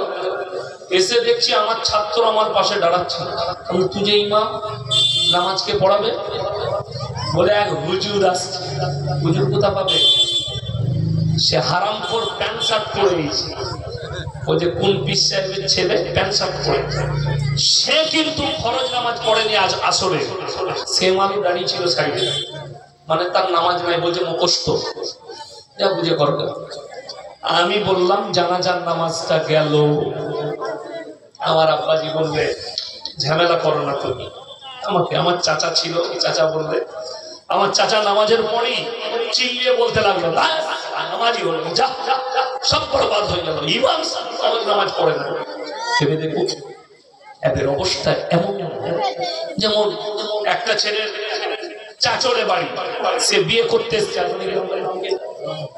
রনঘা, এখানে বিয়ে করতে এসছে। গ্রামে ঢুকেই বলছে, ভাই মসজিদ খান কোথায় গো? সামনে। বলে জামে মসজিদ। ঢুকে উঁচু করে 2 রাকাত নফল নামাজ পড়ছে। দাদি শিখিয়েছে, তো দাদিও মার খাবে, তুইও খাবি। দাদির হাদিস এটা। এখন নামাজের নিয়ত বেঁধে 2 রাকাত নামাজ পড়েছে। গ্রামের মানুষ বলছে যে সুজা ব্যাপার, ওদের জামাই যাহাতা পরেজগার গো, নামাজ পড়লো। কি নামাজ? 2 রাকাত নফল। এটা গায়ের লোক দেখেছে মসজিদে ঢুকে। আর পাড়ার মেয়েরা বলছে যেমন তেমন জামাই পেয়েছে, খুব ইমানদার, 2 রাকাত নামাজ পড়লো। আর যখন জোহরের নামাজ হচ্ছে হারাম করে সিগারেট খাচ্ছে, গাছতলায় বসে আর নামাজ পড়ে। কেন? ওর দাদি শিখে দিয়েছে 2 রাকাত বিয়ের জন্য নফল পড়বি, আর জীবনে পড়বে না। নাউজুবিল্লাহ। আল্লাহ হেফাজত করুক এই সমাজকে, মুসলিম সমাজকে। নামাজ কম্পালসারি, 5 ওয়াক্তের নামাজ ফরজ। যারা চিৎ করে বলবে নামাজ পড়বো না, আমরা ইমানদার। চলুন, অকুন্না নাখুদু আল কাইদিন, এটা বড় ডেঞ্জার। নামাজি দাড়ি টুপিওয়ালাকে দেখে হাসি ঠাট্টা বিদ্রুপ করত, তাদের সঙ্গে আমরাও হাসতাম আর মজাক উড়াতাম। আমরা नमाजी दाढ़ी टोपी वाला देर मजाक उड़ाने वालों में से हम थे, इसीलिए अल्लाह ने हमको जहन्नम में भेजा। वकुन्ना नुकज़्ज़िबु बियौमिद्दीन, আর বিচারের দিবস কিয়ামতের দিনকে আমরা মিথ্যা বলে মনে করিতাম। কিয়ামতের ময়দানে একটা খালি ভয়াবহতা শুনিয়ে দিই, সবাই আজ থেকে বলুন নামাজি হব ইনশাআল্লাহ, ইমানদার হব। কি ভয়াবহতা? জাহান্নাম যখন তর্জন দিতে লাগবে, গর্জন দিতে লাগবে জাহান্নাম, যে আমার উপরে খাদ্য নিক্ষেপ করো জাহান্নামী দিকে, তার আগুন উতাল মারবে, লিলিহানসিগা উঠে যাবে। কোরআনে আছে সূরা সিজদায়, রব্বানা ইয়াবসারনা ওয়াসামিনা ফারজিনা নামাল সলিহা ইন্না মুকিনুন। সেদিনে জাহান্নামীরা জাহান্নামের লিলিহানসিকা দেখতে পাবে, তর্জন গর্জন শুনতে পাবে। তারা বলবে, ওগো আল্লাহ, আমরা জাহান্নামের আগুন দেখতে পেলাম, আমরা তর্জন গর্জন শুনতে পাচ্ছি, আজকে আমাদেরকে আর একবার দুনিয়াতে ফিরিয়ে দাও, ভালো কাজ করব, নেক আমল করে আনবো। আমার আল্লাহ উত্তর দিয়েছেন কোরআনে, এবং সেই দিনে আমার আল্লাহ উত্তর দেবেন, লাআমলাআন্না জাহান্নামা মিনাল জিন্নাতি ওয়ান নাসি আজমাইন। আমি জিন এবং ইনসানকে জাহান্নামটা পরিপূর্ণ করব, জিন এবং ইনসান দ্বারা। কোরআন এটা, সূরা সিজদা। আপনার চোখ দিয়ে পানি আসা দরকার। মানুষ সেদিনে দাঁড়িয়ে কাঁদবে আর বলবে, হায় আফসোস। কোরআনে আছে অপর জায়গায় 30 পারায় তারা বলবে, আমরা যদি মানুষ না হয়ে ওয়াকুলুল কাফিরু ইয়া লাইতানি কুনতু তুরাবা, আমরা যদি মানুষ না হয়ে মাটি হতাম, আমাদের জন্য কত মঙ্গল হতো। আজকে আমরা মানুষ, আমল করে আনতে পারিনি, সেদিনে জাহান্নামে প্রবেশ করবে। আমার প্রত্যেকটা দিনী ভাইকে অনুরোধ করব, সবাই নিয়ত করলেন আজ থেকে আমরা 5 ওয়াক্তের নামাজি হব। জোরে বলুন ইনশাআল্লাহ। আল্লাহর কাছে যতগুলো পাপ, নিকৃষ্ট পাপ হচ্ছে শিরকের পাপ। শিরকের পাপ এক মারাত্মক পাপ। এই পাপ থেকে বাঁচতে হবে। আপনার শিরকের কোনো অনুষ্ঠানে যাওয়া যাবে না, যেখানে শিরক হয় সেখানে যাওয়া যাবে না। আজকে আশ্চর্য লাগে, আমরা মুসলমান তো আমরা মানুষকে কি বলি? আমি এক্ষুনি একটু আগে বললাম যে মুসলমানদের জন্য কোনো যদি ঠাকুরের উৎসব হয়, পুজোর অনুষ্ঠান হয়, সেখানে যাওয়া হারাম। কেন? মারাত্মক পাপের মধ্যে একটা পাপ হচ্ছে শিরকের পাপ। আপনি যেতে পারবেন না। অবাক লাগে আমাদের দেশে, আপনি মালদা ডিস্ট্রিক্টে দেখাবো, মুর্শিদাবাদে দেখাবো, বর্ধমানে দেখাবো, বাঁকুড়ায় দেখাবো, পুরুলিয়ায় দেখাবো, 24 পরগনায় দেখাবো, হাওড়ায় দেখাবো, হুগলিতে দেখাবো, যে ডিস্ট্রিক্টে বলবেন আমি আল্লাহর কৃপায় দেখিয়ে দেবো। কি আশ্চর্যের বিষয়, এই মুসলমানরা ফতোয়া দিচ্ছে, এই মুসলমানরা জানে আমার আল্লাহর কাছে ইন্না শিরকা লাযুলমুন আযীম, যতগুলো পাপ আছে নিকৃষ্ট পাপ হচ্ছে শিরকের পাপ। কোন ব্যক্তি যদি জেনে বুঝে চিট করে শিরক করে, সেই গুনাহ আমার আল্লাহ ক্ষমা করবেন না। অথচ অবাক হবে, গাছের নিচে, গাছের গোড়ায় মাটির খোঁড়া রেখে চাদর টাঙিয়ে মানুষ সেখানে সিজদা করছে। একটা অমুসলিম ভাই মাটির মূর্তি তৈরি করে সেখানে সিজদা করলে যদি শিরক হয়, তুমি গাছতলায় মাটি রেখে, মাটির খোঁড়া রেখে আগরবাতি মোমবাতি দিয়ে সেখানে সিজদা করলে এটা কি করে শরীয়ত হতে পারে? আমার বন্ধুগণ, আমার ভাই, আমি আপনাকে দুটো তথ্য দিয়ে যাব, রেকর্ডিং হচ্ছে। একটা, আমাদের দেশের অনেক মা বোন তারা মাজারে যায়, তারা কবরস্থানে যায়। একটা যুক্তি দিচ্ছি প্রথমে ফতোয়া দেওয়ার আগে, ইমানদারির সঙ্গে বলুন, আপনার গ্রামে কোন স্বামী যদি মারা যায় ব্যক্তি, তার স্ত্রী কি কবরস্থানে যেতে পায়? কথা বলেন, পাবে? আমাদের শরীয়তে পাবে না। শুধু এটা আপনার নয়, আহলে হাদিস হোক, দেওবন্দি হোক, বেরেলি হোক, ফুরফুরা হোক, আজানগাছি হোক, তালতালা হোক, বেলতালা হোক, সে যদি মুসলমান বলে, কোন দলের কাছে এটা বৈধ নয় যে মহিলারা স্বামীর কবরে যাবে। বাপ মরে গেলে পিটি কবরস্থানে যেতে পাই না। আমি ইয়াসিন মারা গেছে, আমার কবরে কি করে যাবে? কথাটা বুঝতে পেরেছেন না পারেন? এটা একটা গেল। সব থেকে বড় ফুরফুরা দাদা হুজুর যিনি আছেন, তিনার ফতোয়া আছে লেখা, মহিলাদের মাজারে যাওয়া হারাম। আমার বেরেলভি ভাইদের সব থেকে বড় মৌলবি আহমদ রাজা বেরেলভি, তার কিতাবের নাম হচ্ছে ফতোয়া-ই রিজভিয়া, ছাপা হয়েছে পাকিস্তান করাচিতে, খণ্ড নম্বর 24, পৃষ্ঠা নম্বর 497। সেখানে তিনি লিখেছেন, মেয়েদের মাজারে যাওয়া তো দূরের কথা, নিয়ত করাটাও হারাম। কি করা বললাম? নিয়ত করাটাও হারাম। এরপর একটা এক্সাম্পল দিই। এখন আমি বেঁচে আছি না নাই কথা বলছি, যখন আমার মধ্যে প্রাণ আছে, ইনি যদি আমাকে বলেন, ইয়াসিন ভাই 50 টাকা দেন, আমি পকেট থেকে বার করে দিতে পারবো না? পারবো? পারবো? পারবো। এটা একদম স্বাভাবিক, এটা একদম জ্ঞানের কথা যে দিতে পারবো। আচ্ছা, আমি যদি এখনই মারা যাই, তাহলে ইনি আমাকে যদি বলেন টাকা দেন, আমি পারবো দিতে? কথা বলেন না? মরে গেলে আর ক্ষমতা থাকবে? এইটা যখন মানুষ বুঝতে পারছে যে ইয়াসিন বেঁচে থাকলে পকেট থেকে কিছু বার করে দিতে পারতো, মারা গেছে যখন আর ক্ষমতা নেই, তাহলে ইয়াসিন মারা গেছে, আমার কবরে গিয়ে তুমি কি করে ভালো মন্দ চাইবে? কথা বুঝাতে পারলাম না? পারলাম না? আমি মারা গেছি এটা বিশ্বাস করছে যে মারা গেছেন যখন আর আপনার ক্ষমতা নেই, তাহলে আমি মরে যাওয়ার পরে আমার কবরে ছেলে চাইতে কি করে যাবে? দুটো কথা শুনে নেবেন। আপনার গ্রামে কোন গোলদারি দোকান কিংবা চকলেটের দোকান আছে না? এখানে আছে। ধরে নেন সেই দোকানটা কারোর চাচা হতে পারে, আছে না? আত্মীয়, আমাদের আত্মীয়। কোন মুসলমান ব্যক্তি তার চাচার একটা দোকান আছে, সে চাচার দোকানে মাল না কিনে অন্য পাড়ায় গিয়ে নরেনের দোকানে মাল কিনছে। এইটা থেকে দুটো কথা জানা যাবে। কটা বললাম? দুটো। হয় চাচার দোকানে মাল শেষ হয়ে গেছে, আর তা না হয় চাচার সঙ্গে তার ঝগড়া। ঠিক কিনা কথা বলে? এই দুটোর মধ্যে একটা হবে, হয় চাচার সঙ্গে ঝগড়া, নাহলে চাচার কাছে ওই মালটা নাই যেটা সে কিনবে, তার জন্য সে নরেনের দোকানে গেছে। তাই সবের মালিককে আল্লাহ, ভালো মন্দ, কল্যাণ অকল্যাণ, দুঃখ কষ্ট, হায়াত মত, সবের মালিক, গোটা পৃথিবীর মালিক যদি আল্লাহ হয়, আমরা নামাজে ওয়াদা করি। নামাজে সূরা ফাতিহা পড়ি না? পড়ি। আমার সঙ্গে একবার পড়ুন তো, ইয়াকা নাবুদু ওয়া ইয়াকা নাস্তাইন। গোটা পৃথিবীর মুসলমান নামাজে ওয়াদা করছে, ইয়াকা নাবুদু ওয়া ইয়াকা নাস্তাইন, আল্লাহ তুমি ছাড়া কারোর উপাসনা করি না, আল্লাহ তুমি ছাড়া কারোর কাছে ভালো মন্দ চাই না। যদি এটা সত্য হয়, তুমি ওয়াদা করছো নামাজে, তাহলে গাছতলাটা কোথা থেকে এলো? মাজারটা কি করে এলো? ঢিপিটা কি করে এলো? ওই জায়গাটা কোথা থেকে তৈরি হলো? খুব ভালো করে বুঝবেন, সুন্দরভাবে বুঝবেন, দিমাগ দিল দিয়ে বুঝেন। আমি পীর বিরোধী মৌলবি নয়, আমি সিস্টেম বিরোধী। সেদিন আমাকে একজন বলছে পীর মানা, আমি বললাম পীর মানা একদম ফরজ। যদি বলে কোথায়? বলেন খেপা, তোর বাপকে মানিস? বলে না, আমি পীর মানে হচ্ছে বয়োজ্যেষ্ঠ মানুষ। কি মানুষ? ওই জ্যেষ্ঠ।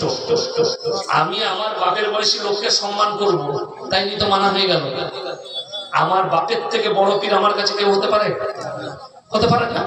তো আপনি আপনার বাপের খিদমত করুন। আমাদের দেশে দেখিয়ে দেবো, বাপকে ভাত দেয় না, মাকে ভাত দেয় না। আমি আজমিরে গিয়ে 10টা ফকির খাইয়েছি, তুই ঝাঁটা জুতো খাবি কবে? নিজের বাপকে ভাত দেয় না, মাকে ভাত দেয় না। আরে শুনে রেখে দেন, ছিল ছিল ওই আপনি হাজি সাহেব, হাজি সাহেব তো হজ করে এসছে, মাশাআল্লাহ। দেখুন হাজি সাহেব এখানে সাক্ষী আছে। মক্কা থেকে মদিনা 470 কিলোমিটার, তাই তো? 470। আমার আব্বাজি গেছে, নিয়ত করেছে আমিও যাব। এখন এনাকে জিজ্ঞেস করুন তো, কটা মাজার পেলে, কটা মাজার ছিল এই রাস্তার মধ্যে? একটাও নাই।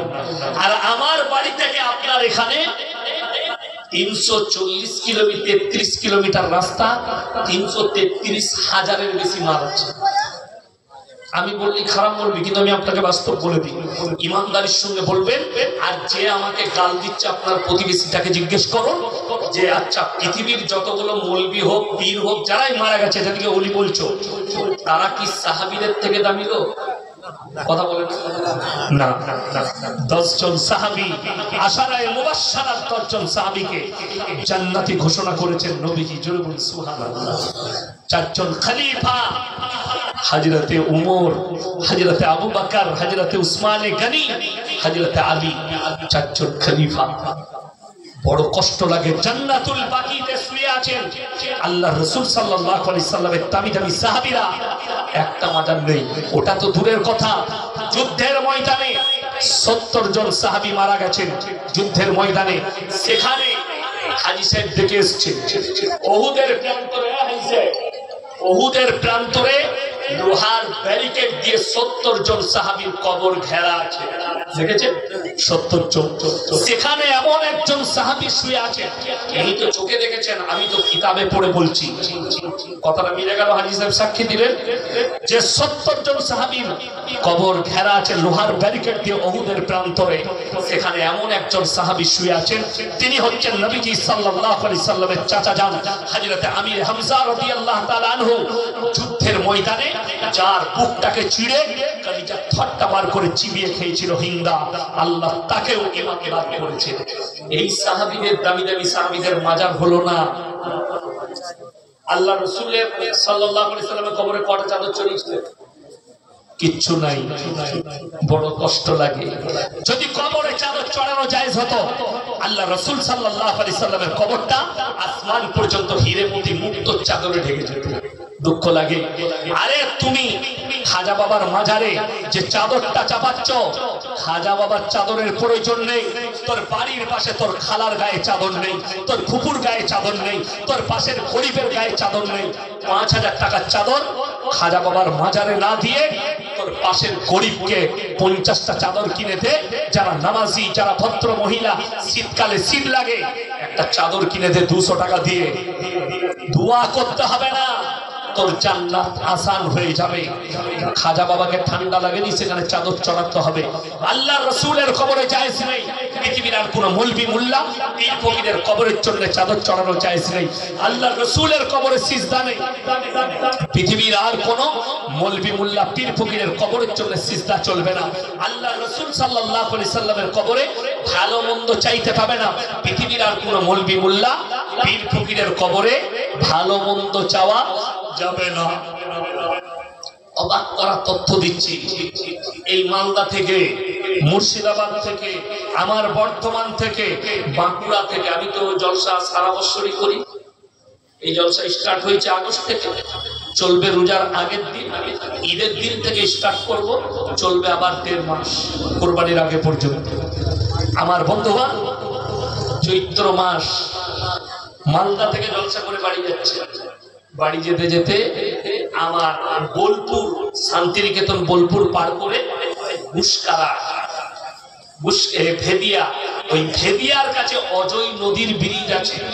আমরা ছোটবেলায় ছড়া পড়েছি, অজয় নদী বান রেখেছে, ঘর বাড়ি সব তলিয়ে গেছে। ওই অজয় নদীর একটা ব্রিজের ওই পাটটা হচ্ছে বীরভূম, ও পাটটা হচ্ছে বর্ধমান। আমার ভোর হয়ে গেছে, 3টে বাজছে, গরমের দিন। আমি ড্রাইভারকে বললাম কোন হোটেলে দাঁড় করাও, ঘুম আসছে, একটু চা খাবো। একটা হোটেলে দাঁড় করানো, তো চুল কাটার সময় পাইনি, জলসার সিজন, চুলগুলো একটু বড় হয়ে গেছে। টুপিটা খুলে দিয়ে আমি খাটে শুয়ে আছি, দিয়ে বললাম চা বানাও, চা বানাচ্ছি।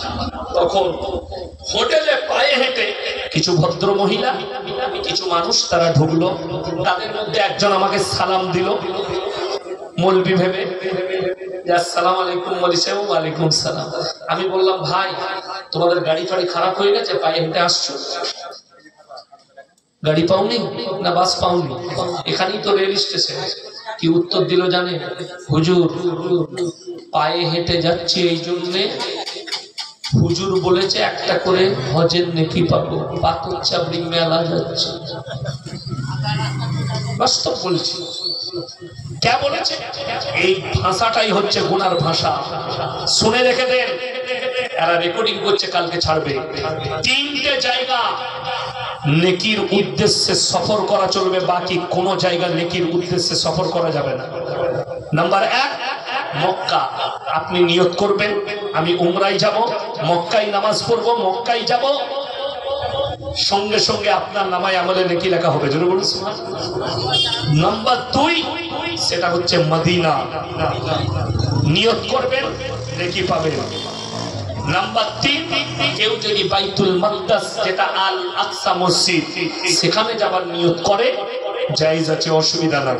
বাকি পৃথিবীর কেউ যদি বলে আমি এই গ্রাম থেকে গিয়ে আজমির যাব, আজমিরে গিয়ে নামাজ পড়ে আসবো, নেকি তো পাবেনই না, উপরন্তু আপনি গুনাহগার হবেন। কবর জিয়ারত করা সুন্নাত। কোনদিন আমাদের মৌলবীদের মুখ থেকে শুনেছেন আমরা বলেছি হারাম, কবর জিয়ারত করা যাবে না? কে বলল? কবর জিয়ারত করা সুন্নাত, কিন্তু কবরে চাওয়া কি জায়েজ নাই। এবং অনেকজন আমাকে একজন জিজ্ঞেস করলো, মনি সাহেব যে আমি কবর যে জিয়ারত করবো কি করে? আমরা হাত বেঁধে করবে। ওই যে অনেকজন যে হাত তুলে দোয়া করছে, হাত তুলে দোয়া করলে সব থেকে ডেঞ্জার বিষয় কোনটা শুনে? আপনি কবরস্থানে হাত তুলে দোয়া করছেন, কবরের সামনে কোন ব্যক্তি অমুসলিম ভাই পেরিয়ে যাচ্ছে, তারা সন্দেহ করবে এই কবরের কাছে ভালো মন্দ চাইছে। ভাববে না? ভাববে।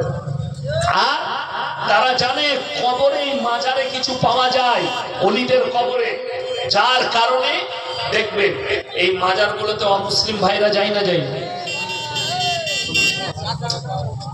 কবরস্থান পবিত্র জায়গা না অপবিত্র? বাবা পবিত্র জায়গা। আচ্ছা বলুন, সেখানে কি কোনো অপবিত্র ব্যক্তি গেলে ওটা নেকির কাজ না গুনার কাজ? অপবিত্র ব্যক্তি যেন না যায়। আপনি বলুন তো, একটা মাজার, সেখানে যে ব্যক্তি শুয়ে আছে সেটা তো কবরস্থান, কবরস্থান না কবরস্থান নয়। সেখানে একটা অমুসলিম ঢুকছে ওই মাজারে আশীর্বাদ দিতে, সে পাক পবিত্রতা জানে? সে জানে উজু কি? সে জানে কি পাক পবিত্র কি? একটা মুসলমান জানে যে আমি নামাজ পড়তে গেলে সর্বপ্রথম জায়গা কা পাক হোনা, বদন কা পাক হোনা, কপড়া কা পাক হোনা। তাকে জিজ্ঞেস করো পবিত্রতা কি, সে জানে না, অথচ মাজারে গিয়ে আশীর্বাদ নিচ্ছে। মাজারে গিয়ে।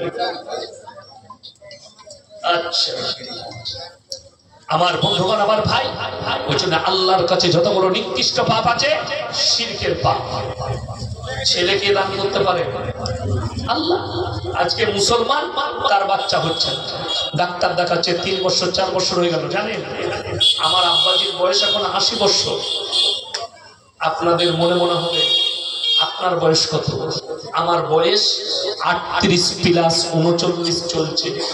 কত বললাম? 39। আপনারা মনে করেন না মালটা বুড়ো, আমি 20 প্লেয়ার, অনেকক্ষণ খেলতে পারবো স্টেজে। আমার আব্বাজির বিয়ের পরে 9 বছর পরে আমার বড় বোন জন্ম নিয়েছিল। 9 বছর বাচ্চা হয়ে গেল। কোনো তাবিজ লাগেনি, কোনো তদবির লাগেনি, কোনো জায়গায় যেতে হয়নি। বড় কষ্টের বিষয়। আল্লাহর কাছে চেয়েছে, আল্লাহ যেদিন ইচ্ছা বাচ্চা দিয়েছেন, আমার বড় বোন হয়েছে। তারপরে পরপর আমরা 6 ভাই বোন, তারপরে 6টা ভাই বোন, আমরা 4 ভাই 2 বোন। আল্লাহ দিয়েছে, আল্লাহর রহমত, আল্লাহর মেহেরবানি। কোরআন খুলে যারা বলছে আমার তাবিজে ছেলে হয়, যারা বলছে আমার পানি পড়ায় ছেলে হয়, তাদের কানটা মুচুড়ে কোরআনের আয়াতটা দেখিয়ে দাও, সূরা আল ইমরান। কথা বলেন, আল ইমরান একবারই প্রথম পৃষ্ঠা। ওয়াল্লাযী ইউসাউবিরুকুম ফিল আরহামি কাইফা ইয়াশা লা ইলাহা ইল্লা হুয়াল আজিজুল হাকীম।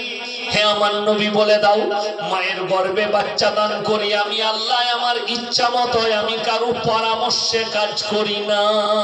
জোরে বলুন সুবহানাল্লাহ। আমি নিজের ইচ্ছা মতো দান করি।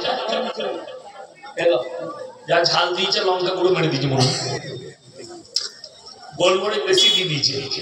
যাই হোক, চা নিয়ে শুনলাম, আমার ইঞ্জিন গরমই আছে। আমার বন্ধুগণ, আমার ভাই, সবাই নিয়ত করুন আমরা শিরক থেকে নিজেদেরকে বাঁচাবো। জোরে বলুন ইনশাআল্লাহ। এখন আমাদের সমাজ তো কুসংস্কারে ভরে গেছে। কেন? আমাদেরকে মৌলবীদিকে দুটো কাজে রেখেছে। দুটো, হলে আর মলে।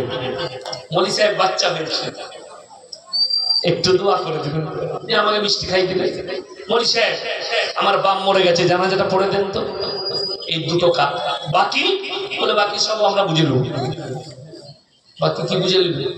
এখন তো ফতোয়া আমাদের চলে না, হাদিসুল নিসাই চলছে সমাজ, মানে মেয়েদের হাদিস, মেয়েদের হাদিস। আজকে দেখে এই যে জলসা আজকে করা হয়েছে, এটা দুটো উদ্দেশ্য বললাম, দুটো। এক হচ্ছে মসজিদের উন্নতি করবে, মসজিদের উন্নতি কল্পে। দুই নম্বর হচ্ছে মানুষ হাদিস কোরআন শুনবে এবং এখান থেকে নেকি লাভ করবে। ঠিক কিনা? সবাই একবার বলতো সাল্লাল্লাহু আলাইহি ওয়াসাল্লাম। বলুন সাল্লাল্লাহু আলাইহি ওয়াসাল্লাম। এই যে দরুদ পাঠ করলে, একবার যদি কেউ দরুদ পাঠ করে, হাদিসে আছে 10 বার রহমত বর্ষিত হবে আল্লাহ তার উপরে করবেন। আমার ভাই, আপনি নেকি পাচ্ছেন, এরপরে এই নেকির জায়গায় যদি গুনার কাজ হয়, নেকি পাওয়া যাবে? আমাদের দেশে এমন একটা পরিবেশ তৈরি হয়ে গেছে। কেন বলছি? আমি যদি না বলি, কালকে আল্লাহর কাছে দায়ী হব। তুমি খালি পয়সার জন্য জলসা করতে গিয়ে যা পেরেছো সাইড কেটে পালিয়ে গেছো, অন্যায় দেখার পরে চোখেতে তুমি প্রতিবাদ করনি। কেমন? ইসলামী শরিয়াতে মেলা বসানো শরীয়তে হারাম। এখন আমাদের দেশে ফ্যাশন হয়ে গেছে, জলসা করলে একটা মেলা দিতে হবে। ঠিক বললাম না ভুল বললাম? খাবারের দোকান বসবে, মানুষ একটু জিলেবি খাবে, একটু পকোড়া খাবে, একটু চা খাবে, বসুক। এবং সেখানে এলান করতে হবে বাজাপ্তা, পুরুষ ছাড়া কোনো মহিলা যেতে পাবে না। বিশ্বাস করুন, আমি আমার অভিজ্ঞতা বলছি। আজ থেকে 4 বছর আগে একটা গ্রামে গিয়েছিলাম জলসা করতে, ধানবাদ, বিহার ধানবাদের কাছে চন্দন কিয়ারি থানা। গ্রামটার নাম নডিহা। 1500 আলেম হাফেজ আছে সেই গ্রামে। আমি গেছি বিকেল 4টায় ঢুকেছি, আমাকে চাপিয়েছে রাত 12টায়, দুটোই জলসা শেষ। আমার বাড়ি থেকে প্রায় 150 থেকে 160 কিলোমিটার রাস্তা। বিশ্বাস করুন, আমি ওই বিকেল 4টা থেকে রাত 2টো পর্যন্ত একটা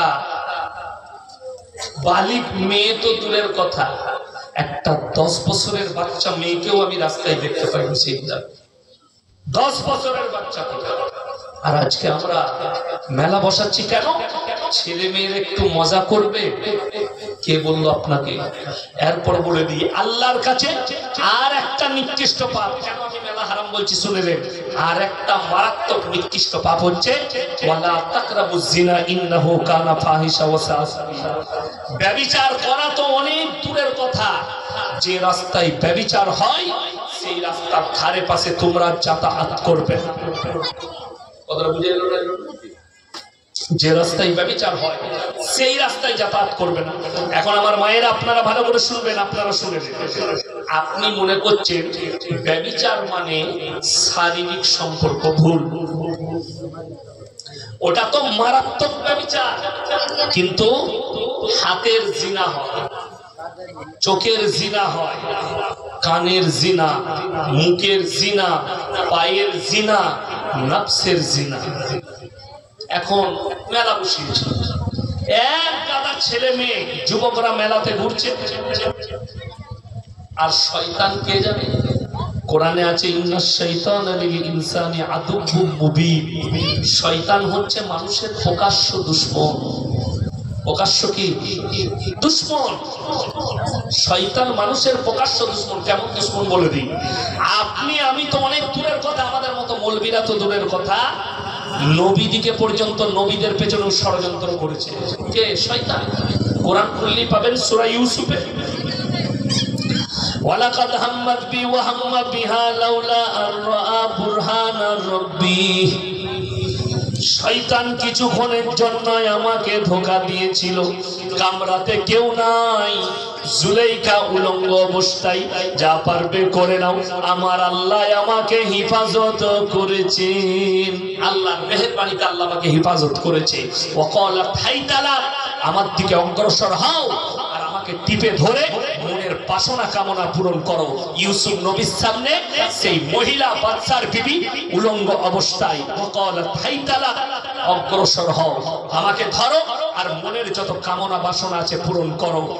সঙ্গে সঙ্গে ইউসুফ নবী বলেছেন ক্বালা মাআযাল্লাহ ইন্নাহু রাব্বি আহসানা মাসওয়াই ইন্নাহু লা ইফলিহুজ জালিমিন। আমার আল্লাহ আমাকে কুয়া থেকে তুলে বাদশার ঘরে লালিত পালিত করেছে, আমি কেমন করে এই অন্যায় কাজ করতে পারি? আল্লাহ এই বদকার নারীর হাত থেকে আমাকে হেফাজত করো। আল্লাহ হেফাজত করেছে। 10টা ছেলে মেলার মধ্যে ঘুরছে, 10টা মহিলা যুবক যুবতী বিটি ছেলে ঘুরছে, ভিড় লেগে গেছে। শয়তান বললে ভিড় আছে, চালিয়ে দেবে, এরকম করে মেরে দিয়ে পালিয়ে গেল। হবে না? হবে। চুলটা টেনে দিল। বিশ্বাস করুন, আজ থেকে 4 বছর আগেকার ঘটনা। এই মেলা জলসার একটা মাদ্রাসার জলসা, মুর্শিদাবাদ জেলায়। কোন মাদ্রাসা নাম করে? আল্লাহ তাদেরকে কামিয়াবি দেবে, সেই মাদ্রাসাকে উন্নতি দান করুক।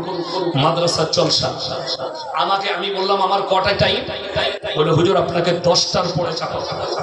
আমি বললাম ঠিক আছে, আমি তাহলে আমার মাদ্রাসা থেকে মুর্শিদাবাদ কামি ওই কাছাকাছি, বেশি দূর নয়, লাগাও তো বর্তমান মুর্শিদাবাদ। আমি ঠিক সময়ে ঢুকছি। আমি যখন ঢুকলাম তখন বাজছে 9:30, 10টায় টাইম। ঢুকে দেখছি শ্রোতা নেই। একজন বৃদ্ধ আলেম মাদ্রাসারি, তিনি কথা বলছেন, 4-5 জন বসে আছে। আমার জন্য অপেক্ষা চলছে, যেহেতু 11টায় টাইম দিয়েছি। ইয়াসিন সাহেব 10টায় ঢুকবে বলেছেন, অপেক্ষা। আমি ঢুকে দেখছি সেখানে 40টা পুলিশ, থানার বড়বাবু সব দাঁড়িয়ে আছে লাঠি নিয়ে। আমি ঢুকলাম, আমাকে স্যালুট করলো, স্যার আপনি প্রধান বক্তা এসছেন, সম্মানী মানুষ, আপনি 2-10 মিনিট 8 ঘন্টা কথা বলে আপনি দোয়া করে ছেড়ে দেন। আমি হেডমোল্লাকে জিজ্ঞেস করলাম কামরার ভেতরে গিয়ে, চা খেতে খেতে কি হয়েছে? বেচারা চোখের পানি ফেলালো। আমি কমিটির লোক দিকে বলেছিলাম মেলা বসিও না, মেলাতে একটা মেয়ের চুলটানাকে কেন্দ্র করে একজনকে হেসুয়া করে ছুটি দিয়েছে, মর্মপন্ন, তার নামে অ্যাটেম্পট টু মার্ডার হয়েছে। সব গ্রাম ছেড়ে পালিয়েছে, পুলিশ ঘিরে নিয়েছে। খালি আপনার জলসাটা শেষ করার অপেক্ষা, গ্রামে তাণ্ডব চালাবে পুলিশ।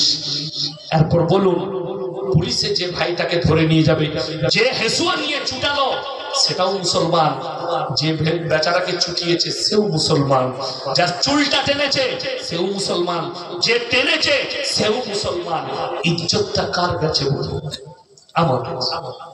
আপনার বিটিটা শুধু আপনার বিটি নয়, ওটা আমাদেরও বিটি, আমাদের ইজ্জত।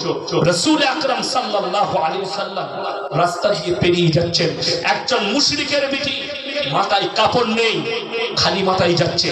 আল্লাহর নবী নিজের মাথার পাগড়িটা খুলে তার মাথায় চাপালো।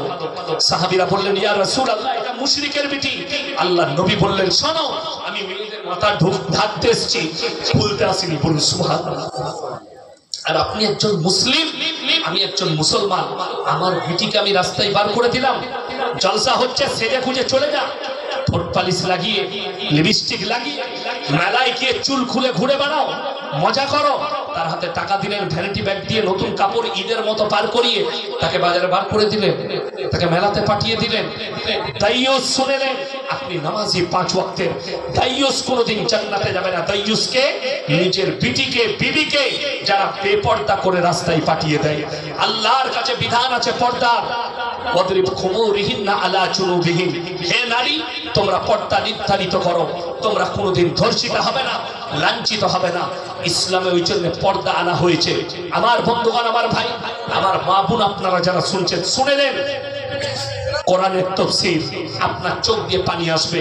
ওয়ালা তাকরাবুজ জিনা ইন্নাহু কানা ফাহিশা ওয়া সাআ সাবিলা, ব্যভিচার করা অনেক দূরের কথা, যে রাস্তায় হয় ওই রাস্তার ধারে যাতায়াত করো না। এর ব্যাখ্যা হচ্ছে শুনলেন, কোন যদি বিবাহিত মহিলা আর বিবাহিত পুরুষ তারা যদি পরকিয়া করে, ইসলামী শরিয়া যদি লাগু থাকে, এই দেশটাই যেটাই বাস করছি এটা হচ্ছে হিন্দুস্তান, আহলে হারাম। এখানে পুলিশ প্রশাসন আছে, এখানে আদালত আছে, এখানে ভারতের সংবিধান আছে, এখানে আলাদা কথা। যদি রাষ্ট্রটা ইসলামী রাষ্ট্র হয় আর ইসলামী শরিয়া থাকে, সেই জায়গায় কোন বিবাহিত মহিলা আর বিবাহিত পুরুষ তারা যদি পরকিয়া করে, তাদেরকে ইসলামী শরিয়ায় আছে জনসমক্ষে নিয়ে আসতে হবে, মানে মানুষের সামনে এনে অর্ধেকটা পুঁতে দিয়ে পাথর মেরে মেরে হত্যা করতে হবে, কষ্ট দিয়ে। নাম্বার 2, কেউ যদি ধর্ষণ করে তার মুন্ডু ছেদ করা যাবে না। ইসলামী শরিয়া বলছে তাকে অর্ধেকটা পুঁতে দিয়ে খেপা কুকুর লাগাও, না পাথর বেড়ে বেড়ে হত্যা করে দাও। আমার বন্ধুগণ, ইমাম বুখারী রাহমাতুল্লাহ আলাইহি, মায়েরা ভালো করে শুনবেন, ইমাম বুখারী রাহমাতুল্লাহ আলাইহি এর ব্যাখ্যা আনলেন, ওই মহিলাটাকেও পাথর মেরে হত্যা করতে হবে। কাকে? যে মহিলাটা রাস্তায় পরপুরুষের কাছে নিজের মাথার চুল পেট পিঠ খুলে বেপর্দা ভাবে ঘুরে বেড়াবে, অন্য পুরুষকে উত্তেজিত করবে, সেই মহিলাটাকেও ইমাম বুখারী রাহমাতুল্লাহ আলাইহি ব্যাখ্যা লিখছেন, তাকেও ইসলামী শরিয়ায় পাথর মেরে হত্যা করতে হবে। এরপর আপনি ভেবে দেখেন আমরা আমাদের বিবিদিকে কতটা পর্দায় রাখছি। একটু বুঝিয়ে দিই, আপনার গ্রামে যখন চকলেটের দোকান আছে, বিস্কুটের দোকান আছে, 5 চকলেটের দাম কত বাবা? 1 টাকা। সেই চকলেটটা প্যাকেটের মধ্যে থাকে না খোলা প্লেটে রাখা থাকে? প্যাকেটে। কোন দোকানদার যদি খুলে প্লেটে রেখে বিক্রি করে, কেউ কিনবে? প্যাকেটেরটাই কিনবেন, আপনি খোলাটা কিনবেন না। কেন? ধুলো পড়ে গেছে, মাছি বসেছে, আমি খেলে আমার পেটের পয়জন হবে, আমার ক্ষতি হতে পারে। তুমি 1 টাকা চকলেটের ইজ্জত বুঝলে, কিন্তু নিজের বিটির ইজ্জত বুঝলে না, মায়ের ইজ্জত বুঝলে না, বোনের ইজ্জত বুঝলে না। আজকে শুনে রেখে দেন, দাইয়ুস সেই পুরুষরা জান্নাতে যাবে না নামাজ পড়ার পরেও, তাহাজ্জুদ পড়ার পরেও, যারা নিজেদের বিবি বিটিকে বাজারে ঠেলে দেয়। একটা দলিল দিচ্ছি, ইনি খুব কাছের মানুষ, আমার অন্তরের মানুষ, ধরলেন আমরা বন্ধু। অন্তরের বন্ধু হলে ইয়ার কি হয় না হয় না? মাজাক হয়। এখন মাজাক করে কোন বন্ধু যদি কোন বন্ধুকে বলে তোর বইয়ের ব্লাউজের সাইজ কত, সম্পর্ক থাকবে না, ছিন্ন হবে। আমি খুব গুদা বাংলায় বুঝাচ্ছি, ছিন্ন হয়ে যাবে। কেন? আমার বিবির জন্য এত বড় কথা বললি, সম্পর্ক তোর সাথে থাকলো না, সম্পর্ক ছিন্ন। আমার বন্ধুগণ, আমার ভাই, আপনি ভেবে দেখুন, আপনার বন্ধু খালি বলেছে তোর বইয়ের ব্লাউজের সাইজ কত, আপনি সম্পর্ক ছিন্ন করলেন। কিন্তু দুঃখের কথা, আপনি আপনার বিবিকে বাজারে ঠেলেছেন, চাচলে চলে যা, টোটো করে চলে যা, বাজারে গিয়ে শাড়ি আর ব্লাউজটা কিনে নিয়ে আয়। একটা পর পুরুষ দোকানে বসে আছে, আর আপনার বিবি গিয়ে বলছে দাদা আমার একটা 36 সাইজের ব্লাউজ দাও। তোমাকে লজ্জা লাগে না? তুমি তোমার বিবির সঙ্গে কি করে সম্পর্ক রাখলে? বন্ধু খালি আর কি মেরে বলেছে, মজাক করে সম্পর্ক ছিন্ন করলেন। আপনার বিবির জন্য বলেছে, আপনি বরদাস্ত করতে পারলেন না, আর আপনার বিবি নিজের মুখে দোকানিকে বলছে দাদা আমার একটা 36 সাইজের ব্লাউজ দাও, আমার একটা শাড়ি দাও, আমার একটা ভেতরের অমুক দাও। আপনি কি করে আপনি এগুলো বরদাস্ত করছেন? ওই জন্য বলছি দাইয়ুস, আমাদের সমাজের যুবকরা মাচায় বসে থাকে, হারামখোর টাস খেলায়, চায়ের দোকানে 3 ঘন্টা আড্ডা দেয়, অথচ বিবির প্রয়োজনের জিনিস প্রয়োজন পড়লে বিবিকে বলছে তুই নিজে গিয়ে নিয়ে। ঠিক বললাম না? বললাম। কেউ পাঠাবে না। আপনারা মোবাইলে দেখেছেন, সেদিনে মুর্শিদাবাদে একটা জলসায় আমি ঝামেলা করে পালিয়ে আসছিলাম, অনেক ঝামেলা হয়েছে এই মেলা বসানোকে কেন্দ্র করে। দুঃখের কথা, সেখানে একজন বলছে গ্রামে গোলদারি দোকান থাকলে মহিলারা তো বাজার করতে যায় না অনেক দোকানে মহিলারা। আমি বলছি হারাম। আমার এই ফতোয়া যদি গোটা মালদা ডিস্ট্রিক্টের কোনো পাপের বেটা মৌলবি আর মুক্তি কেটে দেয়, তার জুতোর মালা পরে বাড়ি যাবো নিয়ে আসুন স্টেজে। যে গ্রামের দোকান থাকবে, মহিলারা বাড়ি থেকে বেরিয়ে দোকানে বাজার করতে যাবে, এটা শরীয়তে হারাম। এটা আপনার দুর্বলতা, এটা শরীয়তের জন্য দায়ী নয়, কোরআন হাদিস দায়ী নয়। আপনার ব্যর্থতা যে আপনার বিবিকে আপনি বাড়িতে রাখতে পারেননি, বাজারে পাঠিয়েছেন। আপনার ব্যর্থতা যে আপনার বিবি বেরিয়ে সকালবেলায় গোলদারি বাজারে দোকান করছে। আপনার নৈতিক দায়িত্ব কোরআনে আছে, তোমার বিবিকে তোমার জন্য খেতি বাড়ি করা হলো। আপনার বিবিকে আপনি পর্দায় রাখবেন, সকালবেলায় ফজরের নামাজটা পড়ে, হ্যাঁ গো আজকে কি তরকারি করবে? ও তরকারি, একটু মাছ নিয়ে এসো, সবজি নিয়ে এসো, তার প্রয়োজনের জিনিসগুলো নামিয়ে দিয়ে তারপরে আমার বাড়ির কাছে বাজার, আমি যে 4 চাকা নিয়ে এসেছি, এখানে একটা 4 চাকা, আমার বাড়িতে আর একটা 4 চাকা রাখা আছে। আমার আব্বাজি জলসাই যাই, কখনো জলসা না থাকলে বাড়িতেই পড়ে থাকে 4 চাকা। কি বুঝলেন? ব্যবসাও আছে আল্লাহর রহমতে। আমি আপনাকে বলে দিই, আমার বিবির যেটা প্রয়োজন হয়, আমি যখন বাড়ি থেকে বেরিয়ে আসি জিজ্ঞেস করি কালকে কি তরকারি হবে, কালকে কি করবে। আমি গাড়িতে আসছি না, আমাকে বললে কালকে জুম্মার দিন আছে, শুক্রবার কি করবো? আমি বললাম দোষ বলেছি, মাংস চলে আসবে, মাংস করবো কালকে। এটা আমার দায়িত্ব। কালকে কি কি আমার যেটা খেতে মন যাবে আমি বলবো, আমার স্ত্রীর যেটা প্রয়োজন বলবে। আমি রাতের বেলায় যখন গাড়ি নিয়ে বেরোই, আমি রাস্তায় বাজার করতে করতে আসি, কোথাও দাঁড়িয়ে বাজারটা করে নি। আমি অনেকবার আপনাদের চাচলে জলসা এসে চাচলে বাজার করেছি। এই চাচলে একটা দোকান থেকে আমাকে হট করে রাতের বেলায় ফোন করলো যখন আসছি মাগরিবের পরে, যে মিক্সচার মেশিনটা নষ্ট হয়ে গেছে, পুড়ে গেছে। আমি দেখলাম কষ্ট হবে, আমি চাচলে দাঁড়িয়ে একটা মেশিন কিনে নিলাম, নতুন মেশিন।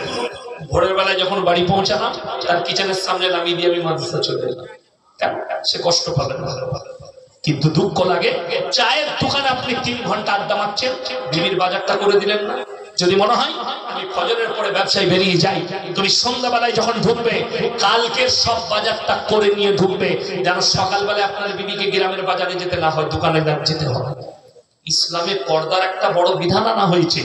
কিয়ামতের আলামতের মধ্যে মারাত্মক আলামত।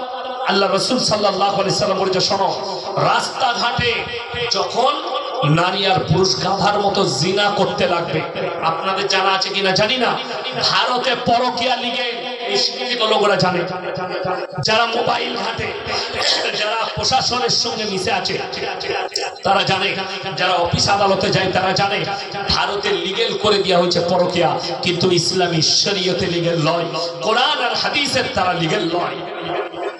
পাকিস্তানে একটা বড় কনফারেন্স হয়েছিল, সেখানে অনেক দেশের বড় বড় শেখরা গিয়েছিল। সেখানে আমাদের দেশের একজন মেহমান ছিল, ডাক্তার জাকির নায়েক। এরকম বহু মেহমান সেখানে। পাকিস্তানের একজন বড় জাস্টিস আছে, মুফতি। তিনার একটা কথা আমার মনে এত ধরেছে, তিনার নাম হচ্ছে মুফতি তাকি উসমানী। তিনি বললেন, কিয়ামত সে পহলে, কিয়ামতের আগে पूरे आलम में दुनिया में हराम औलादों से भर जाएगा। এর ব্যাখ্যা কি? আল্লাহ নবী বলেছেন, বর্বরতার যুগের পাপগুলো ফিরে আসবে, পরকীয়া আম হয়ে যাবে। আপনি ভেবে দেখুন, যখন আপনার আমার ঘরের মেয়েরা পরকীয়া করবে, তার পেটে একটা হারাম বাচ্চা পালবে, এবং আপনি লিগেল মনে করে আপনার বাচ্চা বলি লালিত পালিত হবে, অথচ হারাম। স্বামী, আমার মায়েরা শুনবেন, স্বামী থাকে কেরলায়, স্বামী থাকে বোম্বেতে, স্বামী থাকে দুবাইয়ে, স্বামী থাকে আরবে, তোমাকে পয়সা ইনকাম করে পাঠাচ্ছে। স্ত্রী তার পয়সায় খাচ্ছে, তার পয়সায় আয়েশ করছে, অথচ সে পরকীয়ায় লিপ্ত। শুনে রেখে দাও, তোমার যদি মনে হয় আমার যৌবনের উত্তেজিত আছে, এতে লজ্জার কিছু নেই। তোমার স্বামীকে বলো, তুমি আমাদের দেশে এখানে যা পারবে করো, তুমি আমার সঙ্গে প্রত্যেকদিন মিলামিশা না করলে আমার জিনা করার ইচ্ছা যায়, আমাকে জিনা থেকে বাঁচানোর জন্য তুমি আর বাইরে যেতে পারবে না, এখানেই থাকো। এইটা হচ্ছে সহি তরিকা। আর তুমি যদি বলো স্বামী যা করছে করুক, আমি নিজের মতো করে জিনা করে যাব, বড় কষ্ট লাগে। জেলাটা বলবো না, একজন মুখে দাঁড়িয়ে আছে, চাচা নামাজ পড়ে, আমি মসজিদে শুয়ে আছি জলসায়, আমার পাশে এসে বললে, হুজুর একটু জিনা নিয়ে আলোচনা করবেন। আমি বললাম, কেন বাবাজি? তিনি উত্তর দিলেন, আমি বাড়িতে শুয়ে থাকি, আমার বৌমা আছে, বৌমার দুটো বাচ্চা আছে, ছেলে আমার কেরলায় থাকে, আমি রাতের বেলায় শুয়ে দেখি বাইরের লোক থেকে আমার বৌমায়ের সঙ্গে জিনা করে চলে যাচ্ছে। আমি কেউ কি বলতে পারি না, আপনি একটু আলোচনা করবেন। ওই জন্য আমার মা আমার বোন হত্যা করার কথা আছে ইসলামে, পাথর মেরে। কোরআনে আছে ইল্লা আলা আজওয়াজিহিম আও মা মালাকাত আইমানুহুম ফাইন্নাহুম গায়রু মালুমিন ফামান ইবতাগা ওয়ারাআ যালিকা ফাউলাইকা হুমুল আদু। তোমরা তোমাদের স্ত্রী ছাড়া অপর নারীর সঙ্গে পরকীয়ায় লিপ্ত হও না, সম্পর্কে জড়িও না, তারা হচ্ছে সীমা লঙ্ঘনকারী, আর আমি আল্লাহ সীমা লঙ্ঘনকারীকে জাহান্নামে নিক্ষেপ করব। আল্লাহ আমাদের সকলকে হেফাজত করুন, বলুন আমিন। লাস্টে বলবো, তিনটে ব্যক্তি যদি কারোর কাছে হাত পাতে আপনার কাছে, তাদের হাতকে ফিরাবেন না। নাম্বার 1, ওয়াআতিদাল কুরবা, তোমার কাছের গরীব যদি তোমার কাছে হাত পাতে তার হাতকে ফিরিও না। যদি কেউ হাত পাতে, আপনি 10 টাকা দিতে পারলেন, আপনি খালি অনুভব করবেন আল্লাহ আমাকে দেনেওয়ালা বানিয়েছো, আমাকে হাত পাতনেওয়ালা বানাও, এইটা খালি অনুভব করবেন। ওয়াল ইয়াতামা ওয়াল মাসাকিন, এতিম আর মিসকিন যদি হাত পাতে তার হাতকে ফিরিও না। ওয়াবনাস সাবিলি ওয়ালা তুবাদ্দির তাবদীরা, আর মুসাফির যদি হাত পাতে তার হাতকে ফিরিও না। এই তিনজনের দোয়াকে আল্লাহর সঙ্গে সঙ্গে কবুল করে নেয়। আজকের জলসায় সবথেকে বড় মুসাফিরকে আমি জানেন। তকদিরে আল্লাহ রুজি লেখে, মানুষের সব তকদিরে লেখা আছে, আছে না? আজকের দিনে আমার জলসা কোথায় ছিল জানেন? কালিয়া চকের কাছে। 10 দিন আগে তারা বললো কারণবশত, 1 বছর আগে ডেট করা, কারণবশত ডেটটা ক্যান্সেল। আমার কাছের মানুষ অন্তরের ভাই ফোন করলেন, ইয়াসিন বাবা, ইয়াসিন ভাই, এই ডেটটা আপনাকে লাগবে, আসতে পারবেন? আমি বললাম আপনি বলছেন, খালি বসে আছি, আল্লাহ তো ওখানে রুজি মেপেছে, চলে যাব। সেই আন্তরিকতায় ভালোবেসে এসেছি। আমার ভাই ভাই সকলে বলুন কোরআনের সাথে মহব্বত করবো ইনশাআল্লাহ। পৃথিবীতে সবথেকে দামি কিতাব হচ্ছে কোরআন। কোরআনের পারা কটা আছে বাবা? 30টা পারা আছে।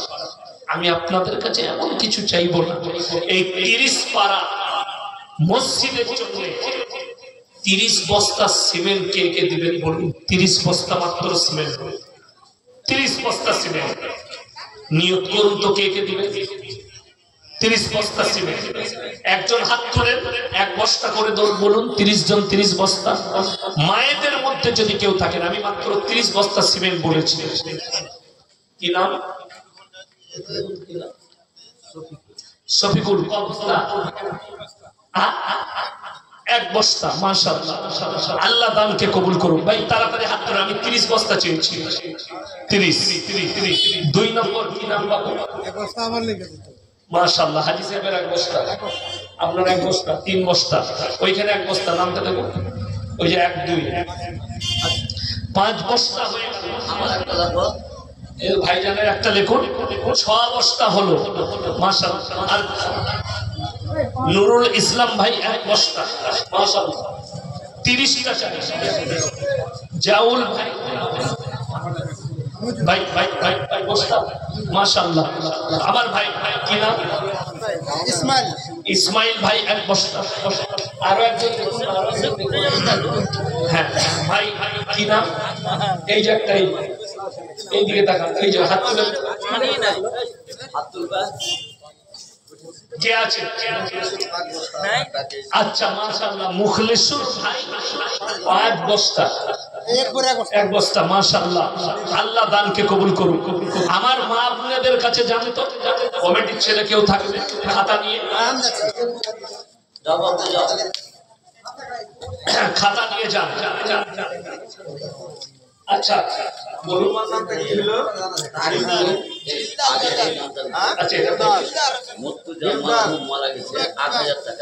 মাশাআল্লাহ, মুর্তজা, মরহুম মুর্তজা সাহেব, ওনার টাকা ওনার ছেলে দান করেছে 8000 টাকা। আল্লাহ দানকে কবুল করুন, কিয়ামত পর্যন্ত সদকায়ে জারিয়ার নেকি পেতে যান। এই যে 5,000 টাকা হ্যাঁ দুজন ভাই 2,000 করে দিয়েছে আর একজন 1,000। আচ্ছা, দুজন ভাই 2000 করে আর একজন ভাই 1000 দিয়েছে। মাশাআল্লাহ মেম্বার হ্যাঁ আমার এক বস্তা মাশাআল্লাহ, এক বস্তা। আচ্ছা, তরিকুল ঠিকাদার 30,600 টাকা। মাশাআল্লাহ। এটা ইয়াজদানি উপপ্রধান 20,000 টাকা। মাশাআল্লাহ। রমজান ঠিকাদার 25,000 টাকা। রুহুল ভাই 4,000। সেলিম ভাই 1,000। এটা মেহবুব 1,000। আহিম শাহিন ভাই 1,000 টাকা। মাসুম 1,000। এটা মনজারুল 1,000। মিজানুর 1,000। সৈদুর 1,000 টাকা। জাহাঙ্গীর 1,000। ইউসুফ ভাই 2,000। লালু 1,000। ফারুক 1,000। পিয়ারুল 1,000। এটা বিশু 1,000। কবিরুল 1,000। ফটিক 1,000। মেহবুব 1,000। নাসিম ভাই 1,000। মনিরুল 1,000। আশিক 1,000। মশরেকুল 500 টাকা। আর এটা মোর সেলিম 500 টাকা। মনিরুল 200। রফিকুল 500। শহীদুল 1,000। সাইদ আনোয়ার 2,000। আশিক 1,000। টিপু সুলতান 1,000। আসরারুল 1500। এটা বাড়ি 200।